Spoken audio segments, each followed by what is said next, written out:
on mute. Okay, going on mute.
Y'all don't hear us. Pull up a seat and motherfucking listen.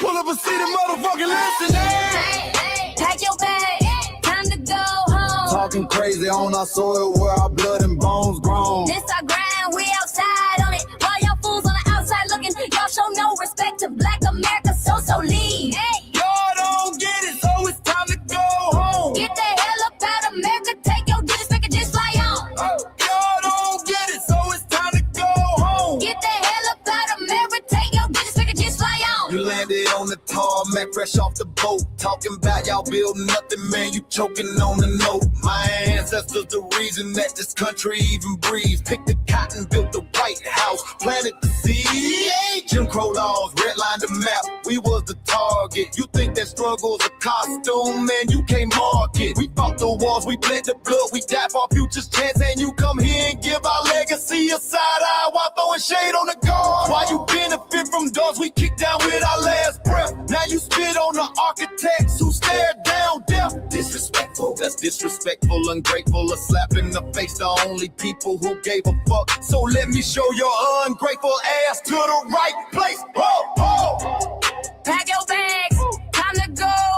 talking crazy on our soil where our blood and bones grown. This our ground and we outside on it. Why y'all fools on the outside looking? Y'all show no respect to Black America, so leave. Y'all don't get it, so it's time to go home. Get the hell up out America, take your duties and just fly home. Y'all don't get it, so it's time to go home. Get the hell up out America, take your duties and just fly home. Passport, the visa, the privilege to be here. Cause my grandma didn't march for y'all, so disappear from our land.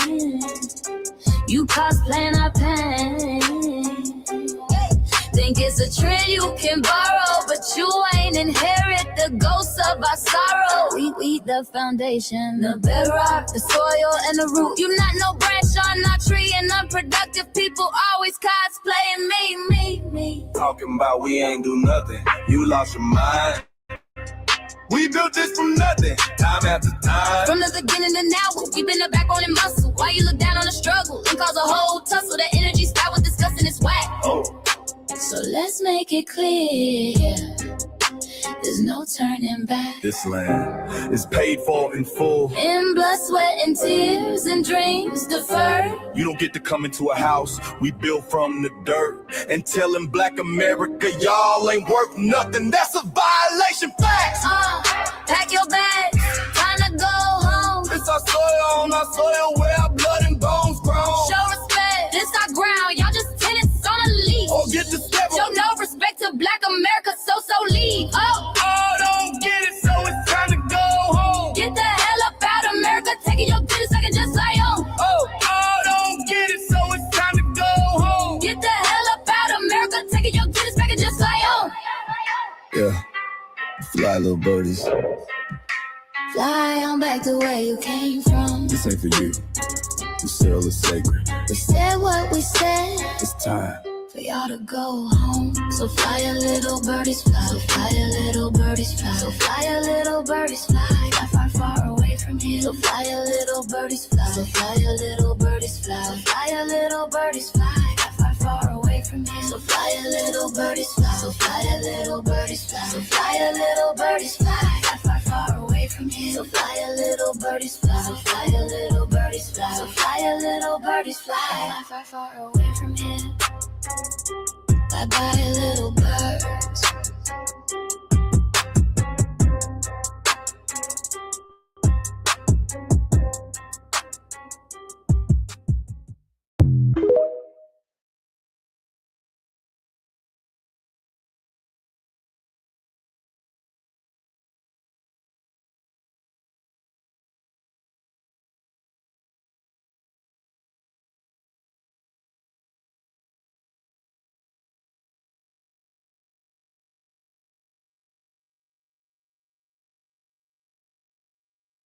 All viral.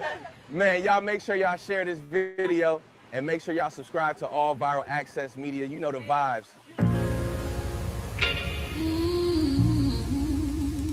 Yeah. They thought we forgot, but we never forget. This one's for the rules. We built this land from dust and tears, 400 years, and we still here.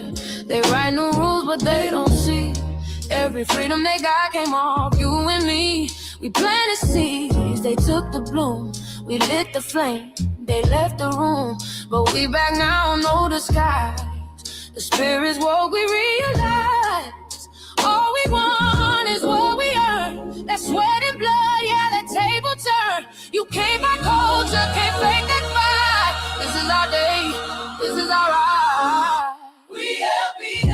Say it loud, say it strong. We the heartbeat that's been here all along. Foundational Black Americans, stand tall. We ain't begging for nothing, we built that all. Born from pain and grace. You see the truth written in our face. We the soul, the sound, to fight the flame. Foundational Black Americans, say our name. They love our rhythm, but they dodge our blues. Use our voice when it fits their news. They take our sound, but not our scars. We the backbone, we the stars. Now the veil is gone, the mask is clear. We see the game, we know what's here. No more silence. violence, no more lies. We lift that flag and watch it rise. Rise up, rise up. We the ones that made this nation breathe. Our pain to the power. Our roots are trees. We know world. It's rhythm and grace now, and now we're reclaiming our rightful place. Can't copy courage, can't steal pain. You can't inherit soul by changing names. Our story ain't done, it's the revival. We guard the gate, it's about survival.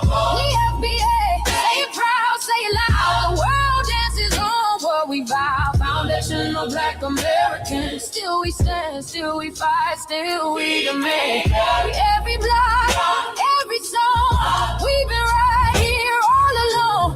The soul of a people strong and free. Foundational Black Americans.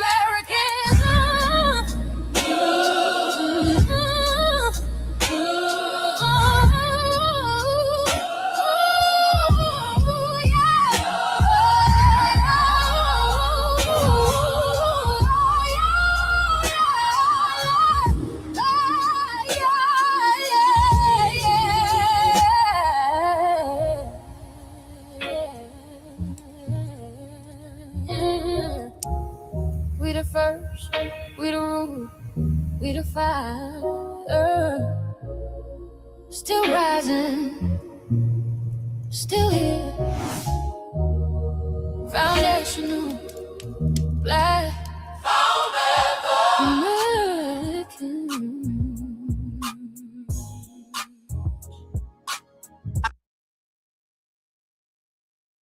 Mike Larry. Now this shit here is what I see it is. We're not fighting your battles. We're not carrying your fear. We're not lending our history to people who erased us while we were here.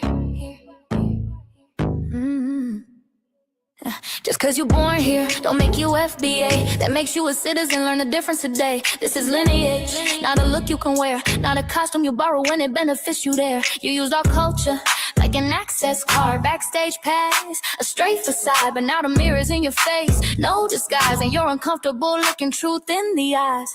We didn't leave our land to beg for a chance. We stayed, we fought, we took every advance. That's the separation, that's the line you cross. We paid the price, you learned the cost. You waving your flag on our soil, but fighting not to go back home.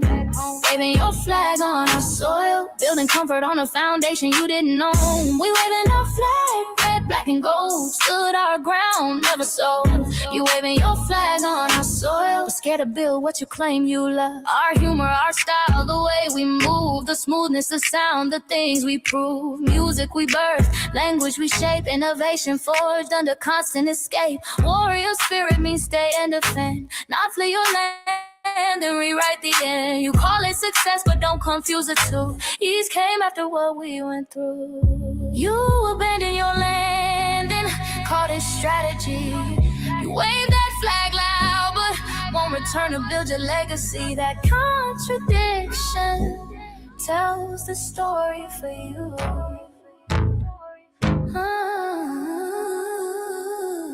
You waving your flag on our soil, we're fighting not to go back home.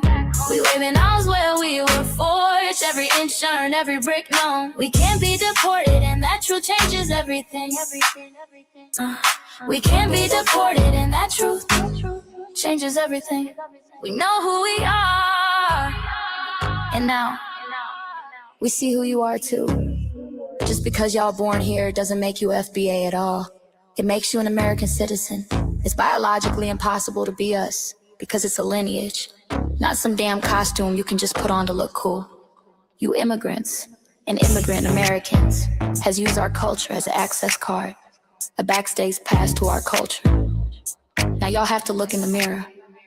Our sense of humor, the aesthetics, mannerisms, the style of dress, the smoothness, the creativity, our genres of music, innovativeness, our slang, our warrior spirit by staying on our homeland. and fighting and not fleeing to somebody else's land to beg for a better life and shit on the very people who fought to have us there. That's who we are. And we know who the hell y'all are waving your flag on our soil and fighting to make sure y'all don't go back.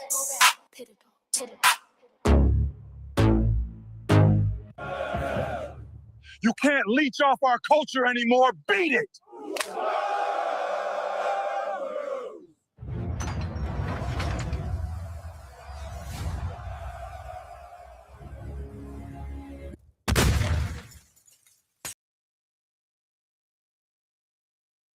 All right, greetings, Black family, greetings.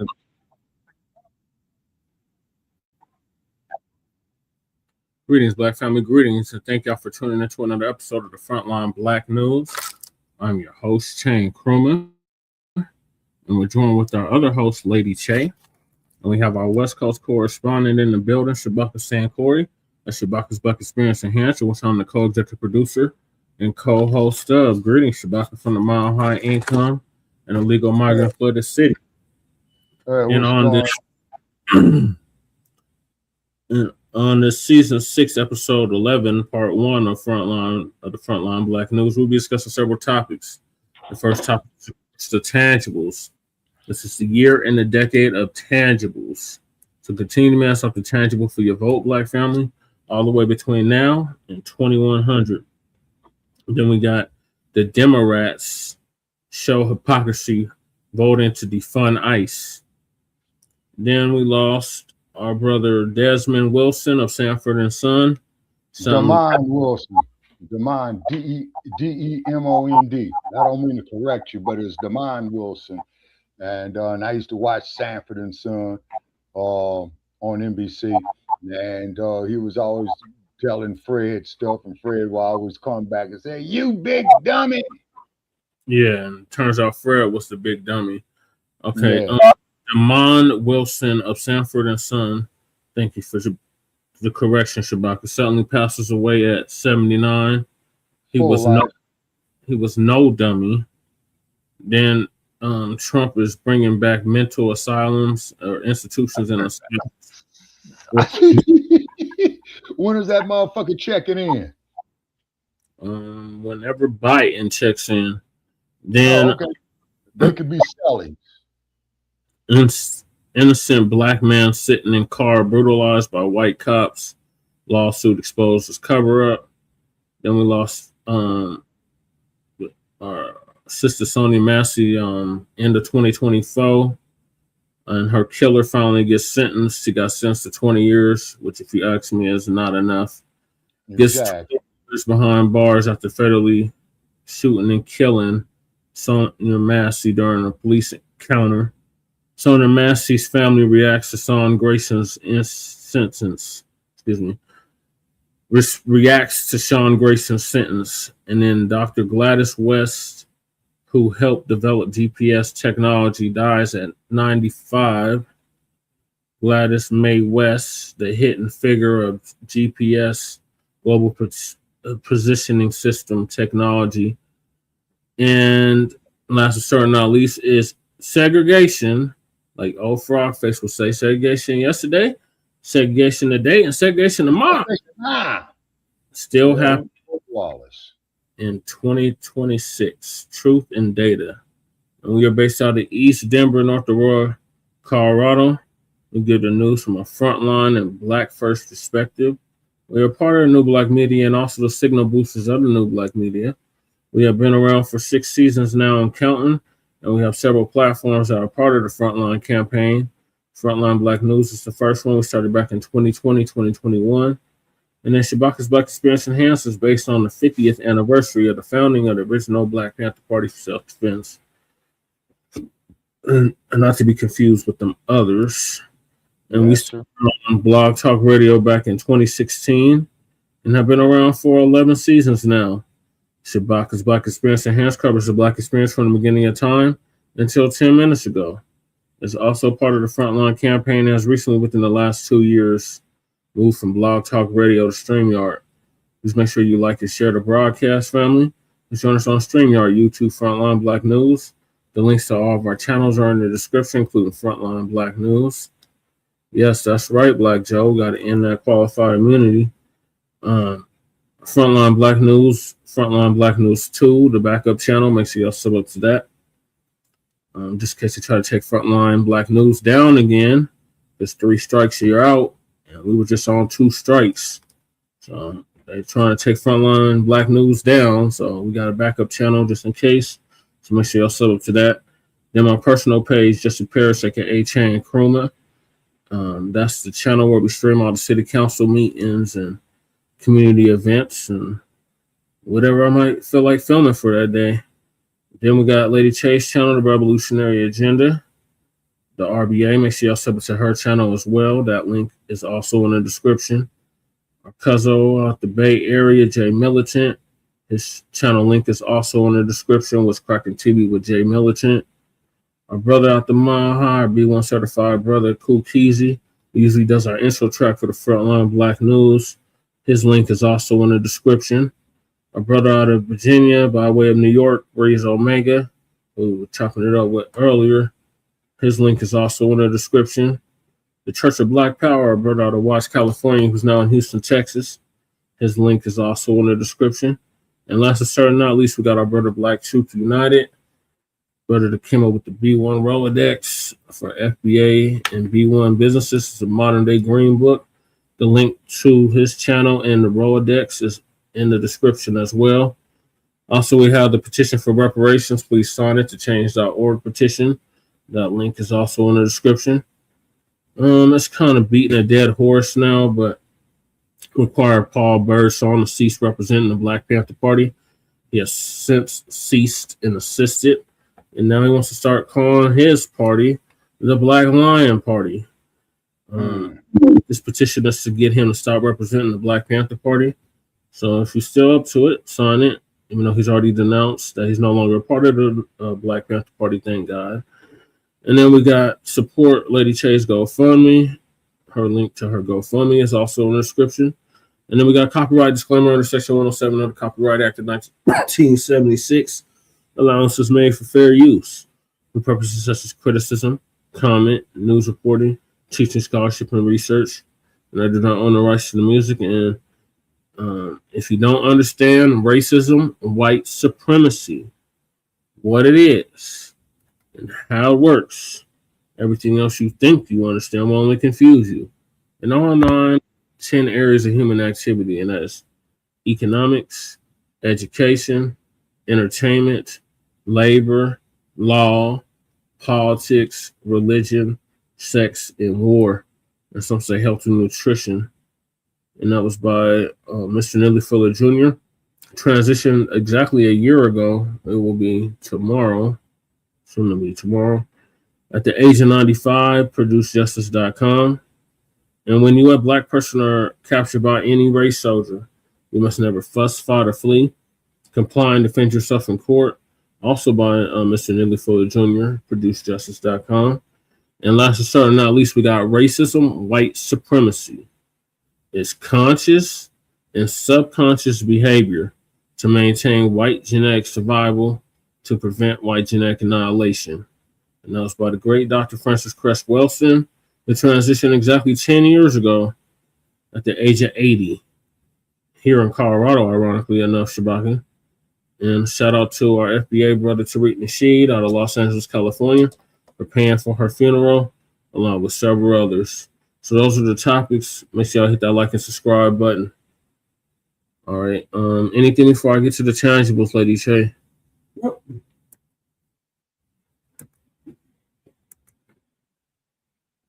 All right. So tangibles. This is the year and the decade of tangibles. So continue to demand something tangible for your vote, Black family, all the way between now and 2100. We've been banging that drum, something serious, the last, 7 years? And we're going to continue to bang that drum for reparations and tangible. So I'm going to read this like I've been reading for the past 7 years now. And that's tangibles. So instead of tangibles 2020, it's tangibles 2026. And all the way up to 2100. So we got the presidential elections in 2028 We got the Denver and LA elections in 2027, and we got the midterms this year in 2026. All those elections are coming up. And foundational Black Americans are going to reject the 50-year-old plus malign neglect policy that has been implemented by the political system. This malign neglect policy mandates that Black Americans should be ignored and only mentioned in vague and non-specific terms, lumping foundational Black Americans into groups with minorities, immigrants, people of color, marginalized, disenfranchised, underserved, underprivileged, underrepresented, distressed, vulnerable, etc., communities of interest, communities of color, BIPOC, etc., has only hindered the progress of Black Americans as a group while providing tangible benefits for other groups. In this election cycle, like I said, this year is the midterms, next year is the next Denver and LA elections, and 2028 is the next presidential election. Black Americans are going to insist that our needs are specifically met by politicians who are seeking our vote. Foundational Black Americans, the people that built this country, want tangible benefits specifically for us. We do not want trickle down, secondary benefits that are provided for every group. Every group has not been systematically marginalized and disenfranchised in every area of society as foundational Black Americans. So we refuse to be lumped in with groups who often assist in the exploitation and disenfranchisement of Black Americans. So politicians must offer tangibles, specifically the foundational Black Americans, or we simply will not vote for them. Be sure to spread this message far and wide on social media using the hashtag Tangibles2020. And since 2019, that's exactly what we've been doing, spreading that hashtag far and wide on social media and throughout the political lexicon in our city, in our state, and all around the country. So, tangibles, when we talk about something tangible, we're talking about something that's real, something with substance, something you can count, measure, feel with your own hand, i.e. reparations, i.e. direct lineage cash payment reparations to the descendants of American child slavery, freedmen, foundational Black Americans, the people that built this country, an anti-Black or anti-FBA hate crime bill, an end to qualified immunity, which Black Joe had alluded to when we were talking about Sonya Massey's killer, and qualified immunity. That's why he'll only do 10. Well, if we have our way, there will be no more qualified immunity in all 50 states. And tax-free exemption and land grants and land allotments, specifically to our lineage group. If they're not offering none of the any of the above, don't waste your time voting for them. And that goes for the local, state, and federal level. If they can't produce lineage-based policy, then they won't be getting our vote. And the amount for reparations is starting at $100 trillion for past, present, and future atrocities that have been brought against our people and continue to be brought against our people. And we told y'all from the very inception of our show, even before we were Frontline Black News, that this is going to be a marathon, not a sprint. And like Nipsey would want, the marathon continues. So what are your thoughts, Lady Che, on the tangibles? If you're not ready, I'll just go. I think that, I mean, every day it changes, but the mission shouldn't change. We need to stay with that. That making demands. Mm-hmm. Local level. I don't know, like, I don't know. We've been having this little disagreement lately about the local level, so I don't really know what to think about that. But I think that we're at the local level, so at the local level, you have your city council members to make demands of before you take it to the state level. So yeah, city council and mayor, right, and commissioners in certain right, cities. so make demands to them. Or auditor. I think too. Also, don't let them tell you not to. doesn't talk about certain things, or let them take away your motherfucking liberties of speaking at the city council. Keep in mind, we're Americans from the soil. Right.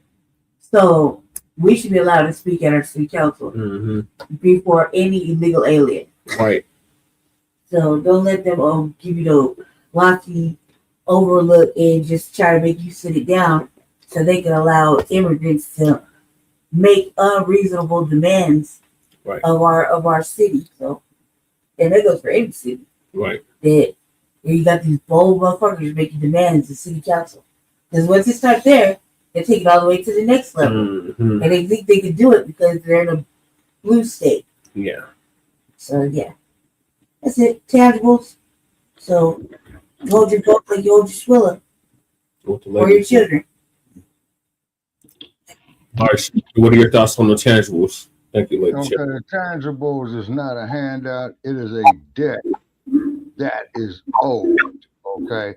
And this is why I have no problem arguing with you dumb bunnies on my life page. And when you get ignorant with me on my life page, you merely delete it and block. So, you won't try to tear down my life page. You see, I learned that the hard way. Okay. And then Brother Chad sent something to you in the chat room that I'll discuss with you off here. Yeah, I just said Yeah, I ran into a problem, but you see, tangibles is a debt that's owed, okay? Because they talking about, well, we got to pay all these other groups and all that old type of stuff, but you all don't want to pay the main the main ones that built the country, the main ones that you brutalized, the main ones that you use for medical experimentation, the main ones that you practice genocide on with your Tuskegee experiment. But we supposed to sit up there, oh yeah, you the bow, whatever what you say. Fuck that. Right. I agree, Shabaki. So what's that amount at now? 100 trillion in this country. And So tagging it with interest. Better yet, just give us all the amount of money in the damn Federal Reserve Bank. Then Trump just fired a dude from the. I think he did. Yeah, Powell. Jerome. Yeah, I think he did. Yeah. Oh, okay. Is that your final thoughts on the tangible, Shabaki? Oh, yes, sir. It's because it is a debt that is owed. Okay. But they trying to say these OTBs come up there. Well, what about that Irish? What about this group? What about that group? Fuck y'all. Go hold your own damn nuts. Don't come to us for shit. Right. Period. That's. I agree. And I think Uncle Phil had said that there in a more professional manner, but I said that in that manner there to be clearly understood. Right. All right. So tangibles, locals. Damn. You all right? Yeah, just went down the wrong pipe. This soda I was drinking. So tangibles, Black family, continue to make something tangible for your vote, all the way between now and 2100. And it goes for the local, state, and federal levels. Right. So moving along, we got the Democrats. Again. Show hypocrisy voting to defund ICE. So our good brother, Professor Black Truth, is going to give us an update on that. Shout out to Professor Black Truth. He's definitely a prophet of our time. I've been listening to him for over 10 years, and everything that he has said has come to pass. Family and fellow soldiers, I'm the professor, and this is the moment of truth. Flashback. We are still carrying the weight of defund the police around. Come on. Now, by the way, almost no member of Congress said that. It was a Republican talking point that you guys let them run with at you. And so we're just the passive victims of that fact? Or can we stand up and say defunding the police is a bad idea that is opposed most intensely by African Americans? A few moments later. So let's talk about, you mentioned it a few seconds ago, that you passed the budget in the House. Among the things that are in that budget is the way ICE and Homeland Security are going to be funded moving forward. The two big things that were talked about in this week were how that was going to be funded and also if the Affordable Care Act subsidies were going to be extended. What's your take on where all of this has landed? Yeah, Mike, we and I was very proud to vote no on additional resources for ICE. It is time to completely rethink the way we are doing immigration enforcement here, because babies getting sent to the ER because flashbang grenades get thrown into cars or women being murdered by agents needlessly is not what we should be doing. So yes, the budget ultimately passed, but without a lot of Democratic support, which I am very proud of the party for saying we're going to put some accountability into the way we're doing immigration enforcement. Oh, what a difference a day makes, or rather what a difference two dead non-Black people make. Jim Himes has gone from "we're still carrying the weight of defund the police" to "we're very proud of defunding law enforcement." Yeah, when it's not Black people being killed, all of a sudden it's not a problem at all. And to think that at this late date, you still got scumbags and shills running around here telling us that we should be voting for the Democrats because of all the things they've done for us. And because the Democrats, they're trying to actually help the Black community. Yeah, this is the help that they're giving. Democrats, including Chuck Schumer, are now declaring they're going to vote against funding the Department of Homeland Security, which is one of the country's premier law enforcement agencies. So let's talk about Senate Minority Leader Chuck Schumer, who says he's going to vote against the DHS spending bill, which passed the House this week. You say you need to crush ICE's budget. Is that the best way to do it? Is that the only tool congressional Democrats have at this point? Yes, and I voted in Washington, D.C. last week to crush ICE's budget. The government appears to be heading, though, for a partial shutdown by the end of the week as a growing number of Senate Democrats say they will oppose legislation that includes funding for the Department of Homeland Security. Joining us now, Democratic Senator Angela Alsobrooks of Maryland. She's also a former prosecutor and says she's voting no on the DHS funding bill. Good to have you on the show. Do want to get to your legal expertise on some of these issues in just a moment. But first, voting no on this bill, what does it do necessarily? Doesn't DHS, isn't it awash in cash for quite some time right now? Oh, you're absolutely right. It is. It is the case that these Republicans have already superfunded DHS at a tune of $75 billion. So no, not another penny for this murderous organization to move forward. And look at the language. They want to crush ICE's budget. Oh, that is actually very aggressive against law enforcement, sure to send a chill down the spine, if they have one, of everything with a badge in the United States. Oh, how could they do this? You know, the investigations into the deaths of these two white people hasn't even been concluded yet. To say nothing of any sort of charges being brought or any sort of trial, it is way too early for them to be talking like this, especially as a former prosecutor. This Senator Alsobrooks, she's supposed to know that. Well, at least that's the way they talk whenever Black people are killed. It's like, well, we can't really say anything until we have the investigation over with. You know, we got to wait till all the facts come out. But in this case, they're already calling ICE a murderous organization. They're calling ICE a murderous organization because of these two white people who were killed. A murderous organization, even though the investigation by DHS hasn't even been concluded. And yet here they are ready to jump out a window. They want to be the very first to say, oh, these guys are murderers. They're just murderous. And we got to crush ICE. We got to defund these scumbags. We're not putting up with this. They all want to be. I voted against funding for this law enforcement agency. So now we're seeing Democrats like Jim Himes put to the test. We're seeing now whether or not he meant what he said, and we're seeing that he ran away from what he said so fast, and he's not even making a pretense about it. This proves that when that bastard was saying we're still carrying the weight of defund the police, he knew that he was lying through his horse teeth. What this was about is the same thing about whenever Black people make demands, oh, there's going to be an iron wall against that. And on a side note, Jim Clyburn whining about Jamie Harrison not getting elected. Zippity day. Boy, and he was lousy as a candidate. That moron couldn't get elected dog catcher if he lived in Catville. And after the 2020 election, you'll recall Jamie Harrison was made the DNC chairman. And how did Jim Clyburn's pathetic little protege work out? Democrats got rolled in the 2022 midterms, and they got blown out in the 2024 election. So that's the guy who Jim Clyburn was so upset about that he didn't get elected to office. That's the guy who Jim Clyburn wanted us to think was so capable. Oh yeah, the reason that he lost the election was because of defund the police. These guys lie through their teeth about everything. Between his senility and his laziness, Jim Clyburn needs to take a seat and a nap. But I'm reminding you of this because memory holding things is a key way that the white media tries to conjure magic. They try to erase people's memories by just not mentioning things anymore.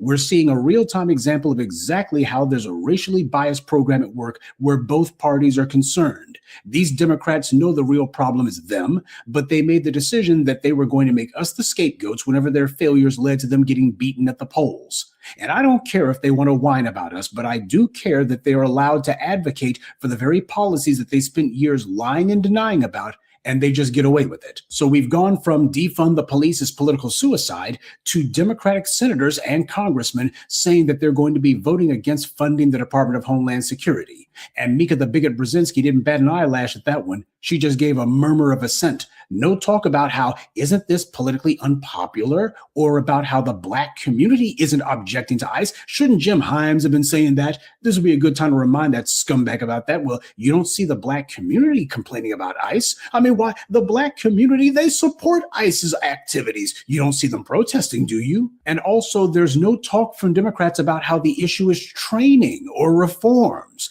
Nobody's sitting there saying any of that garbage. Shouldn't the Democrats be trying to reform ICE instead of trying to abolish it? After all, that's what they told us with every law enforcement agency gunning Black people down in the streets. We can't defund them. We should focus on training. This is the issue is training, you see. It's training. Biden didn't defund the thugs in blue, the police. He instead illegally diverted untold millions of dollars in COVID money to the cops, and he didn't require them to make any sort of changes before they got the money either. Keep in mind, this is the exact same rationale that Senate Democrats like Chuck Schumer are making regarding ICE. They're trying to use Congress's power of the purse as a way to compel this law enforcement agency to change what they're doing. So when law enforcement spends year after year murdering Black people, unarmed Black people in the streets all over the country, the Democrats pull out all the stops to fund the bastards and make excuses for them.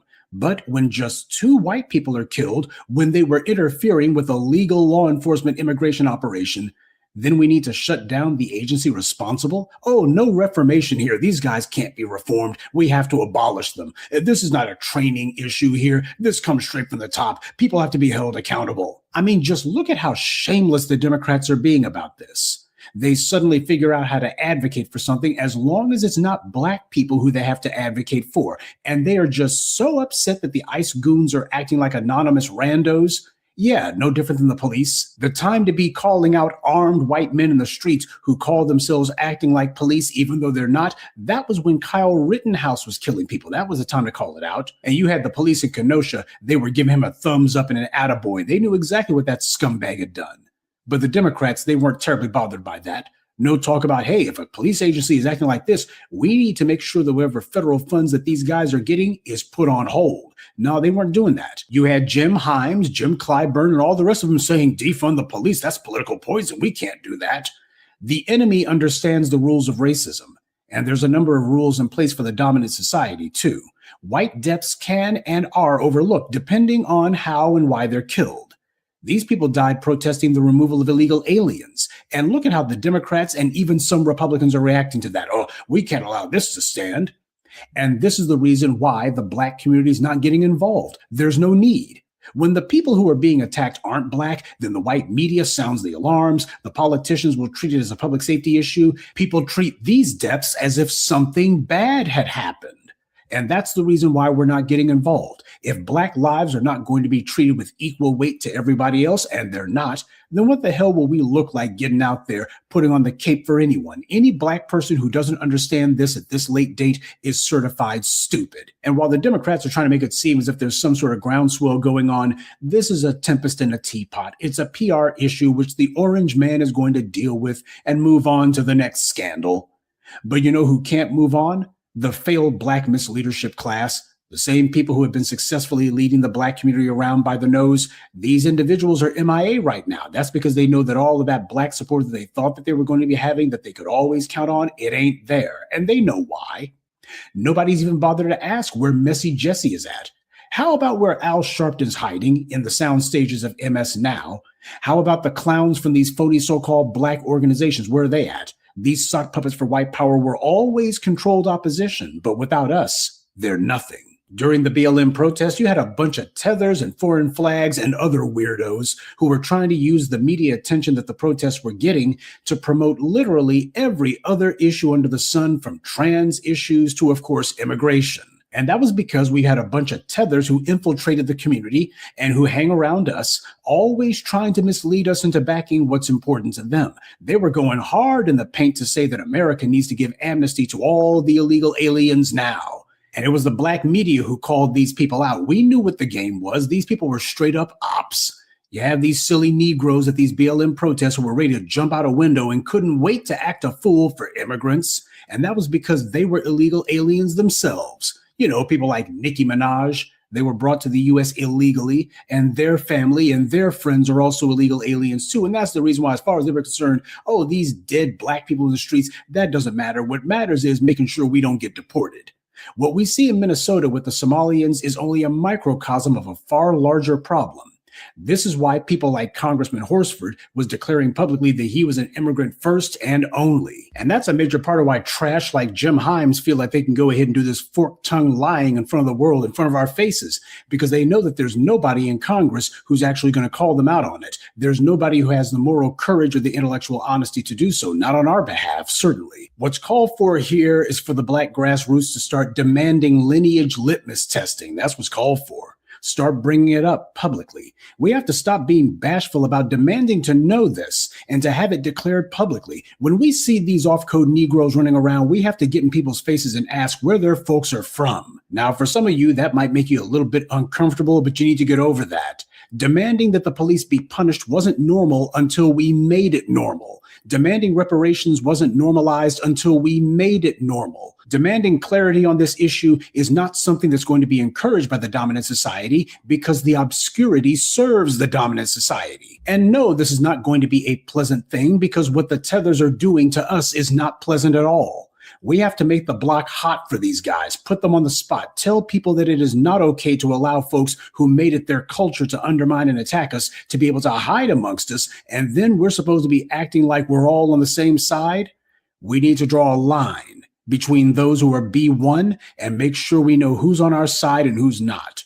We need to bring the sunlight to this conversation. The tethers are everywhere because they've had 50 plus years and untold billions of dollars in government money acquired legally or illegally and spread themselves around. You think I don't live in LA or New York or one of those big major cities, so they can't be here? That's what you think. And then if you ask about who's on your city council, you realize they didn't get there because they came from the neighborhood.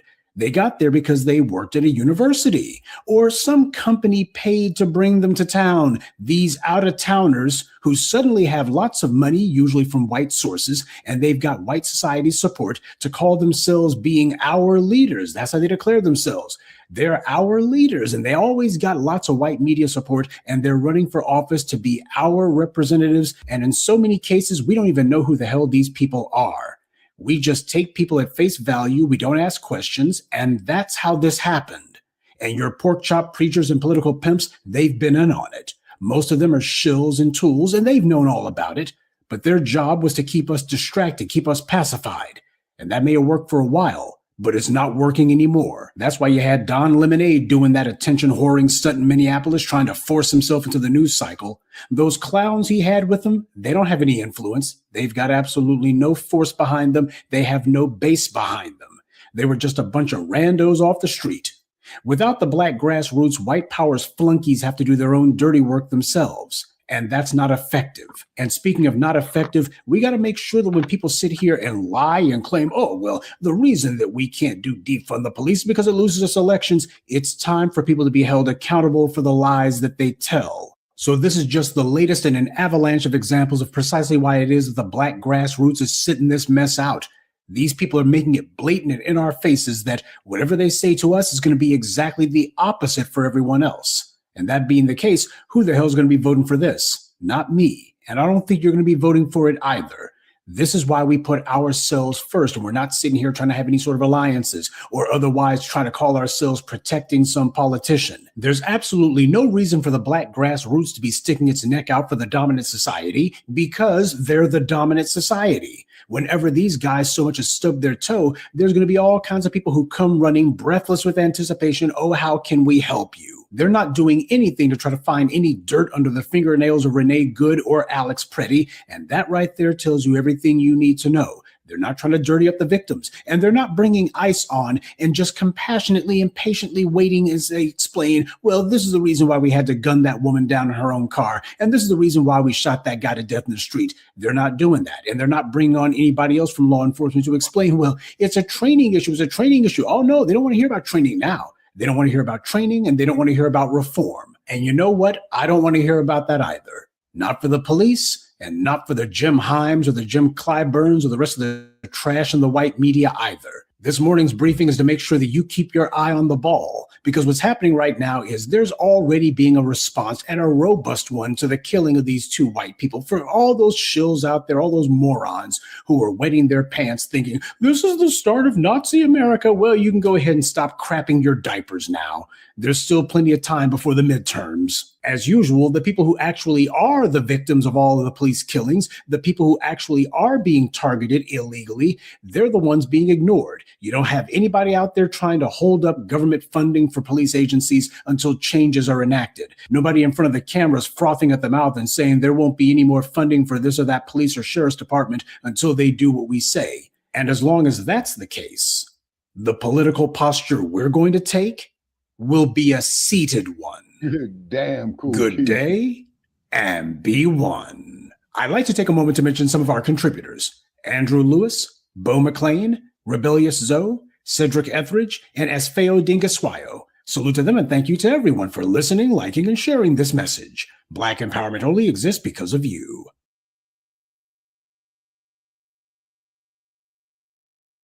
Yep, shout out to the professor. Yeah, shout out to the Professor Black Truth, you know. And Cool Keezy says here in the chat, Don's eyes always be on balls. Damn. You right at home in the pen. Yeah, damn. Wow. But however, that's Mr. Lemon's lifestyle and what have you. And you remember when they kicked him off of CNN because wasn't that there Rami Salami that who he was debating with, and Rami Salami came up there with that bullshit talking about that we don't need reparations, and Don Lemons went down there and broke it down to him why. So then CNN let Don Lemon go. They say, and I will tell all you fucking Brahmas out there, you Rami Salamis, you goddamn Mahatma Gandhi supporting motherfuckers, these people are avid racists against black folk. Now, how in the hell Gandhi is going to be down there in Azania talking about equal rights and all that shit? And he didn't mention none of the Xhosa, none of the Zulu. He was mainly talking about them people in India. You say? India. Yep, them damn Indians, them Hindus. Yeah, exactly. Ironically enough, all the gods are black, but they hate black people. Just makes no sense. But they were colonized too, Shabaka, by the British. This is true, by the British, yeah. And what's that there you said a while back, Brother Che, that the sun never set on a British flag because they had the sun never set on a British empire. Yeah, because they had colonies all around the world. It was that vast that sun would never set on it. Yep. We have to fight them for our independence. Yeah. So the Democrats is running scared. They think They think Orange Man Bad is gonna work again, even though it didn't work last time. But they don't play any new plays. So yeah, exactly. Cool, Keys. I agree with you wholeheartedly. No love for the musty legacy of Gandhi. Right. And like that Rami Salami bastard. He's saying that same shit. Well, he's not saying nothing now, at least not on social media. He has. He's running for governor of Ohio, if I'm not mistaken. Really? Well, I hope his ass lose. Yeah, me too, Shabaki. But what are your thoughts on what the good professor just laid out for us about the different that are deaths by the hands of the race soldiers Right. has over their media when it happens to them? Yeah, and the irony of it is when these other groups die at the hand of these race soldiers, they always are screaming at us to come out and support their cause. That don't make sense to me. And then when it comes to our cause, they tell us just get killed and love it, just like what happened to our man there. What was that, Daniel Penny, who murdered that man in the subway? Martinelli, the Michael Jackson impersonator, yeah. Yeah, exactly. That man wasn't harming nobody. That man was tired, he was hungry, and he was dehydrated. And for any of those of you out there who have never been unhoused, this is what you go through. All of that. All of that and then some, particularly in the winter months. So yeah, the worst time. You don't want to be unhoused in the winter. I did. No. Yep. Yep. And then also too, get in touch with Jesse Paris to help me because I'm on the verge of being unhoused. When it was 15 below and 13 below, shit like that. Yeah. Yeah, that's a human rights violation. I wish it would have been like this. I wish the weather would have been like this in 2023. We would have won. I at least would have got on the ballot. Like that shit was ridiculous. We had 3 bomb cyclones back to back during signing time of getting onto the ballot. Yeah, and then our man down there in Shreveport, Louisiana, saying that they getting hit with some of it too, and it's snowing in Georgia. And Carolina and South Carolina. Yeah, and generally, you know, they will get cool there, okay, because they got just rain. Normally, it would just rain, Shabaki. It would not snow. Right, but snow, and they just rain on top of it, so you got ice with snow on top of ice. Damn. And then it's a pleasant 54 degrees here in Sun City this evening. Yeah, it's a balmy 37 degrees in Denver. Okay. And then on top of it as well too, I don't understand. Sell some box or something. Okay. Yeah, I had to sell some bobs or something. LOL, forget that. Okay, cool, Keezy. Could you be more specific, sir? Well, they had a fucking protest earlier about behind this ice shit. Yeah. Blocking off traffic and shit. Had all hot with police. Yeah, and then looking at mainstream media, seeing the video, the dude who they killed, he went up to their car, man, and kicked the fucking car and kicked out the back tail light, man. So what the fuck did he expect? That's what we're saying, Shabaka, but we're cold and heartless and apparently racist, even though we are incapable of being that. Yeah, I wish the motherfucker would come and kick my car and knock out the back tail light. Right. It's on. But not with them. They treat them like gloves. They just allow them whatever. I seen the same shit with the Muslim Occupy. Yeah. Let's do the most wildest shit and they get slaps on the wrist. But if we get killed, and if we do survive, we go to jail. Yeah, and who's that Homeland Security Secretary they're trying to impeach? Christy Norm. Yeah. I hope they get rid of her ass. Listen to winter in Denver. No, that's insane. It is insane, Cool Kizzy. Lady Chase. It gets cold in Denver, Cool Kizzy. Years on the street. I lived through 3 winters in Denver, man. I was couch surfing. I was especially in the wintertime. Yeah. I was outside on the sidewalk in the winter for like 5 blizzards. Damn. 5 blizzards, and 3 of them I didn't have no clothes or shoes on my feet. and stuck under a tent. My tent collapsed, but I had cardboard boxes on the inside of it covering me so that I could stay warm. And insulation. Yeah. And one time I was parked right outside the rescue mission, outside of crazy dudes, and I lit a fire, and the ambulance came and put the motherfucking fire out. I was burning red rags. Yeah. I remember doing some red similar flags shit. on the floor, man. I picked them up and they burnt for like 2.3 seconds, and that was it. I was like, well, that does that. But I didn't have no winter coat, no nothing, and it started snowing. We were moving blocks down past this bridge into like she was on the area. Broadway bridge. And my fucking shit. She was living under the Broadway bridge. I moved everybody, and everybody left me to be stuck right there. And then the blizzard hit. It was like sunny 1 minute, and the next thing you know, all this fucking snow started coming so fast that I decided to post up a shelter right on the corner. And you have these motherfuckers coming to this breakfast spot right across from the rescue mission. By the time I got out of the snow in the morning, I pushed my chair to the mission with no shoes on, went into the mission, and fell out just for the frozenness. And my shoe was not working. They said I had a little bit of frostbite on my legs and hands. I had managed to keep myself. That could be dangerous, frostbite.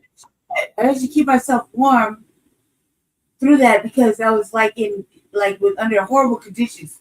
The snow, by the time the morning hit, the snow had like almost 1.5 feet of snow on top of me. And I don't wear pants. Like really, I wear dresses a lot. So regardless of the season, regardless of the season. And I was like, oh my God, like I was cold but angry. And that anger I think kept me awake. Growing up here, I had to learn real quick. You got to come prepared for every goddamn season of the damn year. The thing that I'll tell you, all 4 seasons in one day in Denver.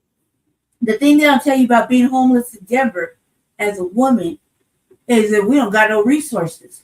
It was also a woman's state, though. That's crazy. There's one. It's a woman's state. There's one woman's thing in the city of Denver, and that woman's shelter. You get banned from that bitch. Oh, it's a you wrap. cannot go and ask them for shit. Yeah. Not a meal. No. Not a feminine hygiene product. Oh. Not a pair of socks. A shower. Nothing. If you have a lady accident or whatever that happens, you can't ask them for shit. You have to suffer through that.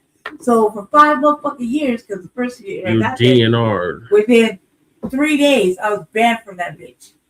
Literally banned from that bitch for life over some old white woman shit. You know what I mean? And I'm really the victim of it, right? Innocent. You know what I mean? I can't. You're allowed to defend yourself. Fuck what they talking about, especially against some motherfucking crackers. You're allowed to defend yourself. And when they start saying that, when white people start saying that we're not allowed to defend ourselves in a shelter, then you know they went too fucking far. So for 5 fucking years, the struggle was real as far as getting things that I needed because I was unhoused. And so then it leads to other shit like petty crime or whatever. Like, this motherfucker is supposed to get how I live. And I'm not going to be suffering too long. You know, so that's how I feel like that's how they set you up for failure. And exactly, it's a program designed to fail. It's not gonna be. I'm not gonna say it's worse than being a man, but there are certain conditions that women go through that men don't go through. They can't get no help. Where this city is supposed to be. It's kind of like the shelters are designed for males intentionally. Yeah, they're not designed for women. Not women. Women are like, we got one shelter. One or two. You got two. No, one sleepover shelter. One. Yeah, I guess you can say that. Just that one. I guess you can say that. Yeah, I guess you can say if that one shelter is like with the other shelters. You got to go by the jail to get to it. It's like two. Okay, so like two buildings, cause so you already semantical. Really, it's one. Well, you can't. No, you get banned from that motherfucking shelter. You can't go to the other one. My ex. So they put you on a list. You can't walk over to that one and just walk up to the door. Let the She got banned from there. Listen to what I'm saying, Jesse. You cannot go to the one by your old place and just walk in there. You have to go through the downtown area. That's the only way you get in there. That shit is new. Salute, Breeze. So that's a new thing. With the Samaritan House, there was this Samaritan House right downtown. That's the only place where women could be homeless at because they had a program and they had the overnight shelter. And empowerment. Okay, and the overnight shelter, what time did you have to be out of there? Hey, Breeze, 100. How you be? 4 a.m. Okay, so wait a minute. Whoa. Let me get this right. Okay, you got to be out the shelter at 4 a.m. Yeah, and the shelters I've been in, you have to be out at 6.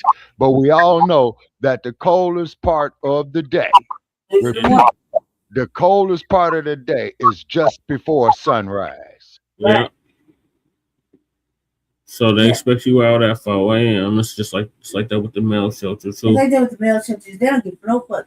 But at the same time, they want to. And you can wait for what is it called? Right down the street. What is it called? 2323 Curtis. What is it? St. Francis. Yeah, you gotta wait for St. Francis. You have to wait for St. That's the day shelter. 3 hours after that. Okay, St. Francis. I think I'm familiar with it. St. Francis got Isn't shower. that there in the 5 Points, Brother Che? Yes, Shabaka. It's right across. Okay, then I am familiar with it. Yep. Yeah, you've been down Park Ave. It's right next to Kente Express. Okay. The African shop out here. Okay. Because I do remember seeing the African shop, but I didn't get the name of it when I tried to go there and see Jeff Fart a couple of winters ago. I seen him earlier, Shabaki. He said, my regards. Yeah, he said, what's happening?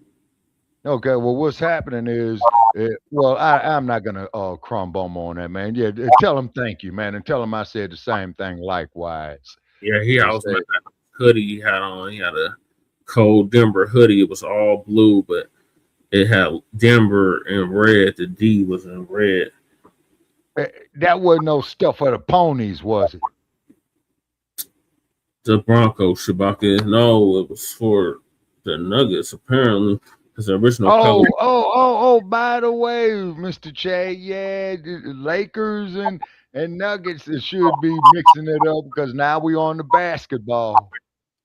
We've been on the basketball.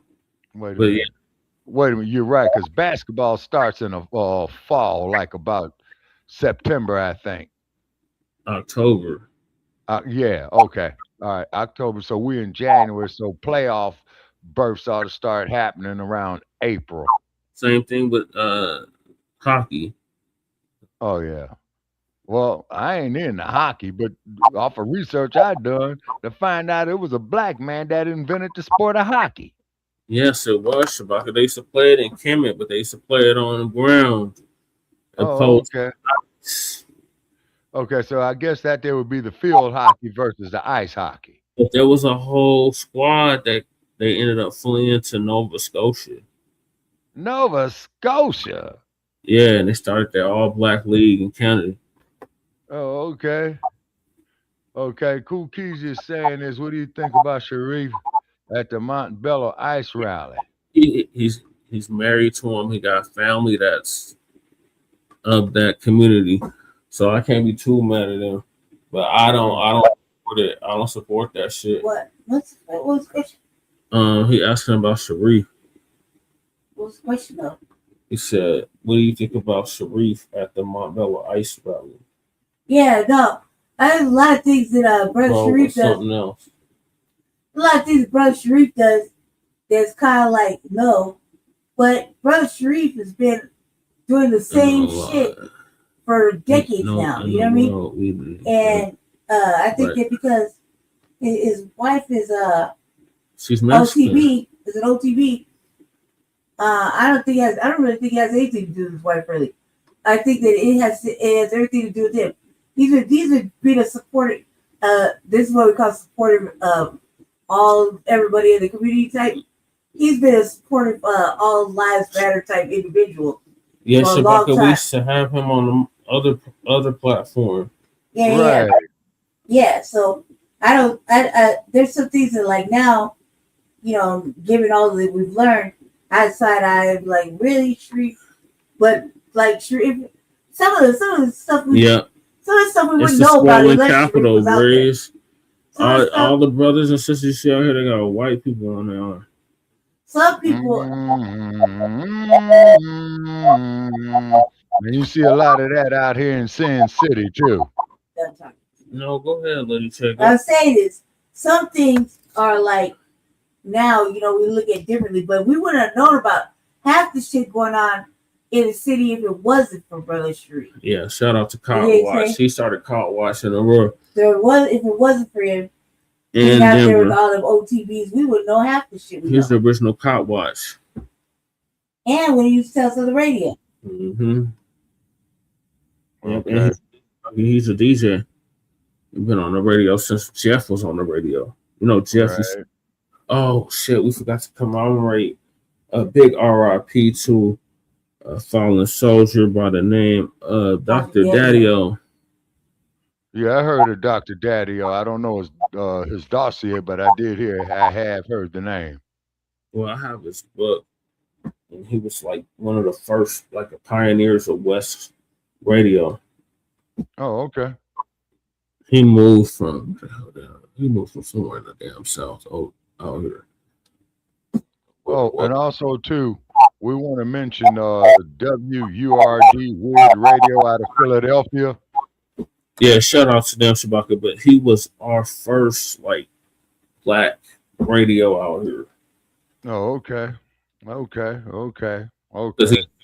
AM, Shabaka. Right. Yeah, to the radio when he was out here. He would have been on AM.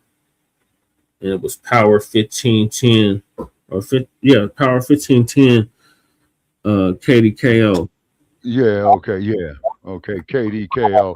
And also too, shout out to a radio station that I used to listen to, and I don't know if they're in existence, but it was KDIA Radio in Oakland, California, and I would imagine they started in the late 60s, but they went all the way up into the early 70s, and I remember they did have a reporter there, a very distinctive voice by the name of Elizabeth Johnson. And what had happened was, now get this, y'all, they had their station sitting right there on the shore of Frisco Bay just before you cross the Bay Bridge. And then, we had a real bad storm up there, and then they got shut down, and I don't think that they were ever able to rebuild. But shout out there, to all the radio stations from DC, Philadelphia, New York, the Chi, Los Angeles. I think. Oh yeah, the STL, of course. Kansas, Omaha. Yep, and I think they do have one out here. Now get this. Okay, there's a radio station that I listen to out here, and it's kind of like half of the itinerary is black radio, then they go in the country western. Yeah, that's how it was out here. Yeah, damn. What kind of shit is that? Boy, you here before KDKO, Shabagi? It was 1510 KDKO AM. James, Dr. Daddy-O Walker was a legendary Denver radio pioneer and civil rights advocate who passed away recently, January 27th, 2026. The term KO refers to the iconic radio station he owned and operated, KDKO AM 1510. It was the first black-owned radio station west of Kansas City and was famous as the Soul of the Rockies. Really? Was Dr. Daddy-O, a Denver legend. He was a visionary broadcaster who used his platform to uplift the black community in Denver, specifically in the 5 Points neighborhood where I'm at right now. Unity in the community, this was his famous slogan and life philosophy, emphasizing his role as a community warrior beyond just a pioneer. He was the first, I'm just going to correct him, foundational black American to be a general manager of the Denver radio station and was inducted into the Blacks in Colorado Hall of Fame in 2008. Ironically enough, the same year Sambo received the nomination from the Democratic Party for president. Okay. Now I'm looking at here some early history out of Los Angeles of the black station they had there, KGFJ. It's a KG. historic, yeah, KGFJ is a historic radio station in Los Angeles that began broadcasting in 1926. Damn. It is recognized as the first radio station to operate 24-hour schedule regularly starting on March 1st, 1928. And they say they played a significant role in gaining 24-hour radio broadcasting And and Goofy. influence. Oh man, you think that's what it is? Damn. And then KGFJ Los Angeles. Crazy. And you're on the East Coast and you said all the radio was dead already. Damn. Okay, then that thing must be from the bomb cyclone. So which means is it's hitting the transmission towers. Yeah. Okay, so looking at KGFJ. No. Let me see, 1966. Damn, we comparing Sharif to Professor James Smalls. Who said that? Cookies. I don't know about that. I would just say that he's gonna be. It's gonna be like that. It's too far set in his ways. He's been like that for like 15, 20 plus years that I can remember, and even longer when I was just a little kid. He's been here since '83. Yes, so I was a little tiny girl. And, He's from the mill where the Outlaws is from. So he's been like that forever. But Professor James Smalls, he pulled the okie doke. That motherfucker pulled the fucking the whammy bammy. Oh yeah, he pulled a whammy on us after the fact, way after he'd been in alignment. You know what I mean? Yeah, he was talking this a decade ago. Whereas Sharif has been like this since way before I can remember. At least the 90s. When I was just cracking the triangle, that motherfucker was out there just like Since that. the 90s. Reporting the news of other he was our Sarnetta. But he's always been he was like literally out on the streets. Sharif has always been black first. The other day. He's black first, but he's on that We Are the World type shit. Yes, he is. But that doesn't mean anything. He's still be black first. You can still be black first. He's black first. Right? No, I'm not to sing it. Yeah, you are. I'm saying. Just because he married to OT, he does not mean he's black first. Put himself first before puts a black first. Not like us. Yes, this is. It's not the same thing, but you can't just count him out just because he's fucking like that. He's been like that since you've been alive. Since you've been alive, he's been like that. Putting him in the realm of No. You can't put him in that realm of fuck up. Professor James Smalls fucked up, and there's no going back. No, there's no going back for Professor James. For Dr. Kumar, none of them. Yeah. No going back. Brother Sharif's been like this since he's older than you. Easily, you're as long as you've been alive. James Smalls has always talked this same nonsense, and it's actually the same Pan-African stuff. Sharif says that's the same thing. Professor James Smalls did a fucking cosplay whammy. You know what I mean? He did an okie doke. He did the Whoop Wham Beazle, right? But Brother Sharif's been the same motherfucker since before I can remember. When I was just a young girl, he's been the same motherfucker for decades. I tell you about since I went into the system. Yeah. Every time I've seen him, he's doing the same thing, reporting this regular, casual neighborhood news or the going on of what's going on in the city, and it always had to do with everybody else before it really had to do with anything about us. Specifically, I'll give you for example, Cinco de Mayo. Oh yeah. They got a whole he week. Out there. He was out there. A day. You know what I mean? And during games and everything. You remember when Juneteenth used to be a whole week? Right. Then he was out there filming that, or any kind of during the protest when he's out there filming the homeless too. Remember?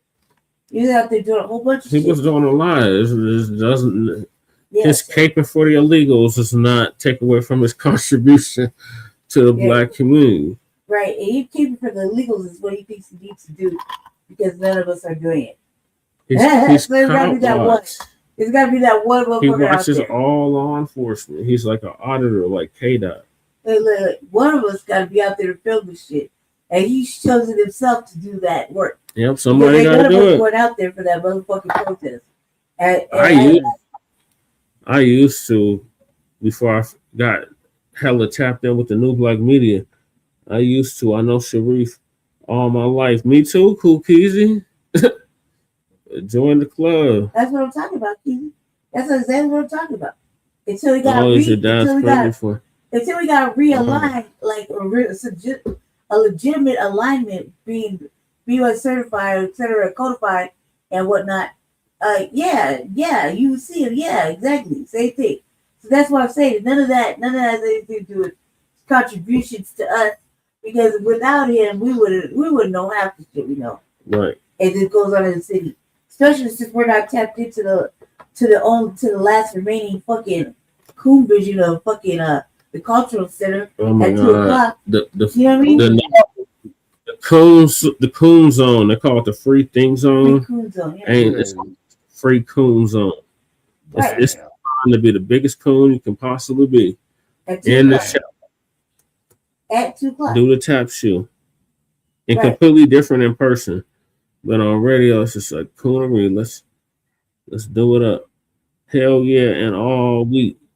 And then we had the light rail came, and it was just a weekend. It was a bunch of shit. It was a 3 days. So this is the first year. It was. It went from 5 days to 3 days to 1 now day. it's 1 day, right?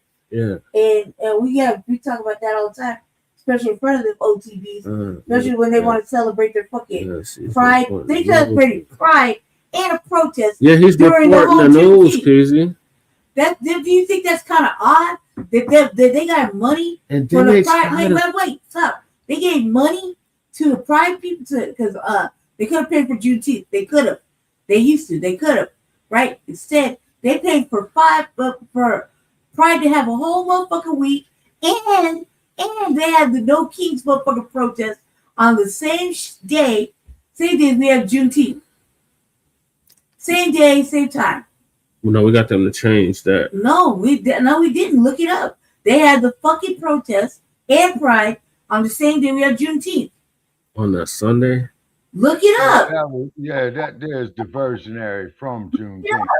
We're the only ones that didn't get nothing, and they were over there hooping and hollering and fucking doing the most during that No Kings protest. During the same time, we had fucking our one glorious day of Juneteenth with fucking Juvenile as the motherfucking headliner. Yeah.